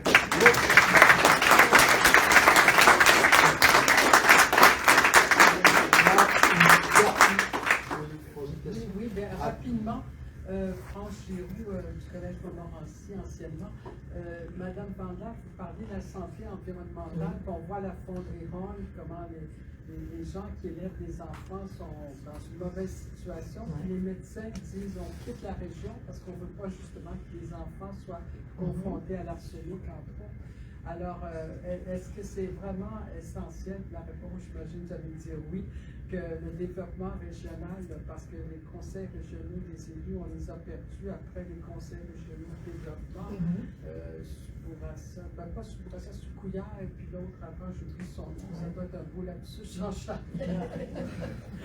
Eh bien, comment le côté régional peut se développer vraiment? Écoutez, je vais laisser ça aux gens de la région, mais ce qui m'apparaît extrêmement important, c'est qu'on cesse, parce que ça peut être une région ou une autre, je me suis intéressée beaucoup pendant 5 ans aux lagunes de Mercier, qui est une des pires contaminations environnementales au Québec. 10 000 km² de lagunes hautement contaminées, parce qu'on a déversé les huiles usées des raffineries de Montréal là-dedans, puis c'était un pit de sable, donc ils disaient « Ah, c'est extraordinaire, ça disparaît. » Donc, et là-dessus, on a fait un incinérateur.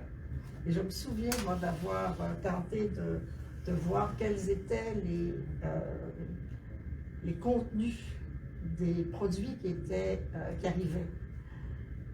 Et ils étaient importés des États-Unis et de l'Ontario parce que leurs normes étaient plus sévères que celles du Québec. Et on importait des produits toxiques. Mais ça, ce dont je vous parle, c'est il y a 15 ans. Ce qui se passe en Abitibi actuellement, c'est aussi des questions de normes. Et ça va empirer, à mon avis, si on n'arrive pas à travailler là-dessus. Puis on a eu Stablex il n'y a pas longtemps. Autrement dit, il faut à la fois que les gens au plan régional, oui, fassent tout ce qu'ils peuvent, et en même temps, il faut revoir l'ensemble des normes. Parce que le problème est là, à mon avis, très largement. En fait, moi, je vous dirais que pour être vraiment dans ces dossiers-là, la Horn, Stablex, les Boues Rouges à Saguenay, les élus régionaux, là, ils ont la même pression, là. Pourquoi qu'on ne fait pas... Parce que, tu sais, François Legault, là, je l'aime pas, là, mais quand même, il ne veut pas empoisonner le monde, là, de Rouyn-Noranda, là. Fait que pourquoi il ne fait pas respecter les normes? C'est parce que la Horn menace de partir, c'est du chantage. Mais les élus régionaux, ils subissent le même chantage. Puis là, c'est divisif dans la communauté parce qu'il y a des emplois, il y a des ci, il y a des ça. C'est vraiment pas évident. Pour que ça fonctionne, il faut que l'État central, premièrement, les normes, on peut les améliorer, mais si on appliquait déjà juste celles qui étaient là, ce serait déjà énorme. Okay? Mais ça prend plus de monde. Mais sur les produits qui rentrent, là, on s'occupe des normes sur les émissions. Les deux. Parce que là, on importe des États-Unis. Pour respecter la norme, il faudrait qu'ils refusent certains produits. C'est ça. Parce que la technologie de traitement, en fait, d'incinération, aussi simple que ça, ne permet pas d'éviter les... Mais si on appliquait vraiment les normes, il n'y aurait pas le choix de changer leurs intrants. Voilà. Mais pour appliquer les normes, il faut que le gouvernement central soit prêt à dire à la ONU, tu vas partir. Si tu ne respectes pas les normes, on te ferme. Peu importe.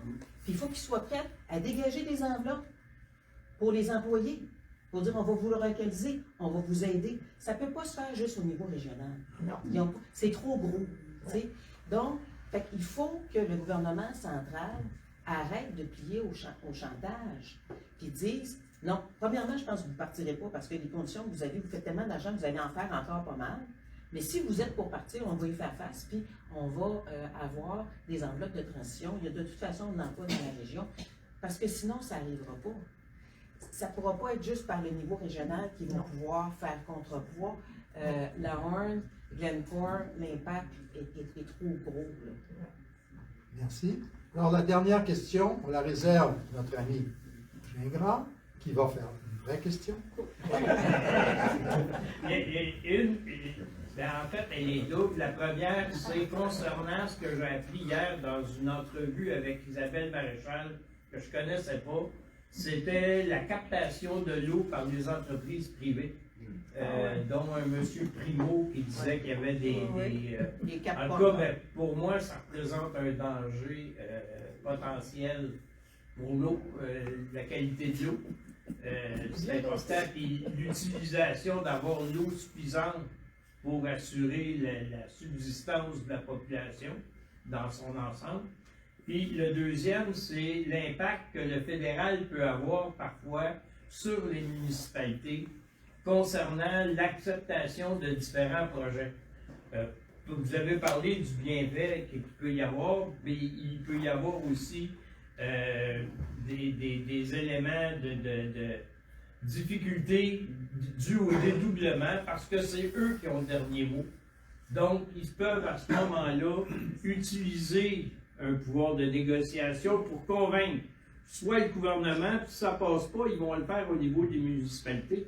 Puis là, ils vont aller. Fait que pour moi, ça, le dédoublement est une entrave à notre capacité à nous-mêmes de choisir les projets environnementaux et écologiques qu'on voudrait développer sur le territoire sur lequel on habite et qui sont de notre ressort parce que c'est Merci. Je ne sais pas ce que vous en pensez.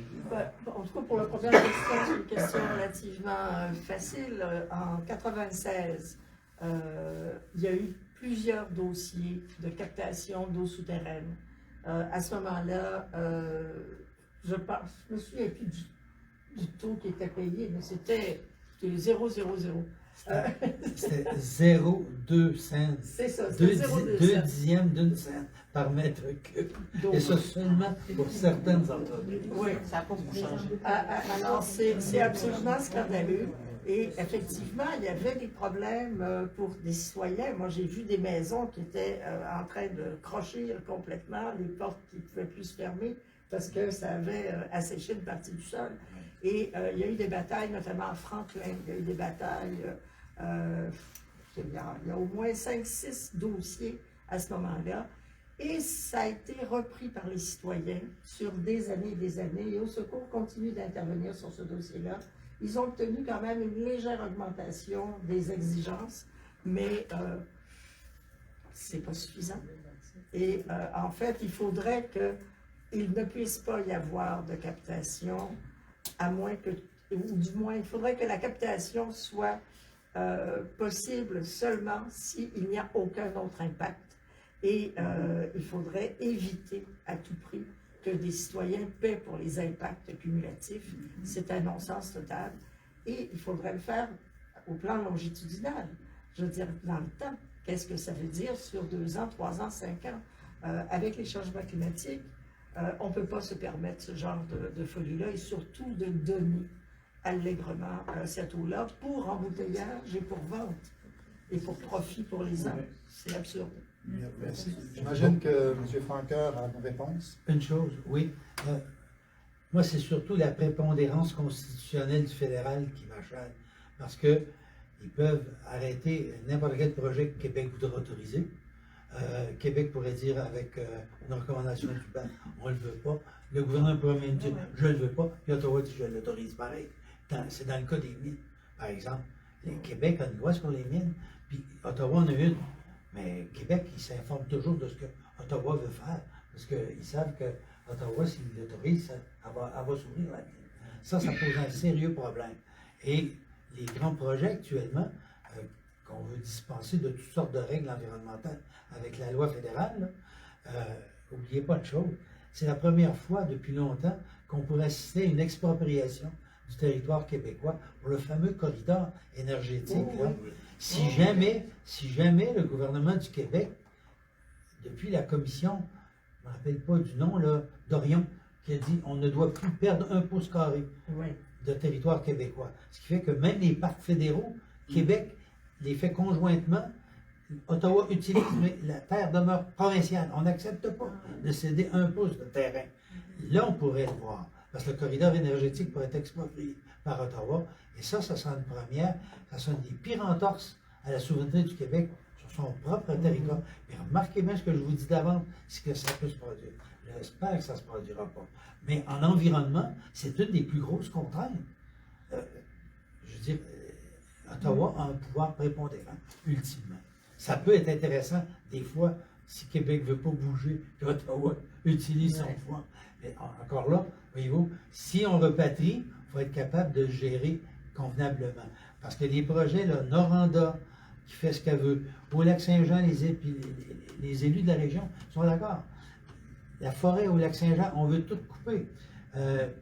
Parlons comment on appelle ça, la liquéfaction du gaz. Ils veulent leur mettre ça, si on veut faire un pipeline pour amener le gaz. C'est pour ça que, dans ce que je propose, il y a un frein à ça. Il y a la loi, il y a la régie qui dit, je m'excuse, les objectifs, c'est ça, ça et ça. Là, ça ne rentre pas. Fini. Tu ne peux pas jouer avec là un magistrat qui dit, j'ai la loi dans les mains. Tu peux jouer avec un ministre. Tu peux jouer avec le lobby sous ce cap-là. Mais juste de faire pression sur un président de régie, ça peut t'amener loin en tabarouette, parce que c'est con. C'est comme si tu essayais d'influencer un juge de la Cour supérieure. Il faut donner ce statut-là aux régisseurs pour faire en sorte que c'est presque c'est presque un acte criminel que d'essayer de faire pression sur eux. Pour que ça soit une vraie barrière. Moi, je pense que tant qu'on n'aura pas ça au Québec, les lobbies vont toujours gagner. Alors, merci pour cette conclusion qui démontre encore une fois que nous avons besoin d'une indépendance pour aller de l'avant avec l'environnement et avec beaucoup d'autres questions. Alors, merci à tous et à toutes d'avoir été présents ce soir. Et merci à nos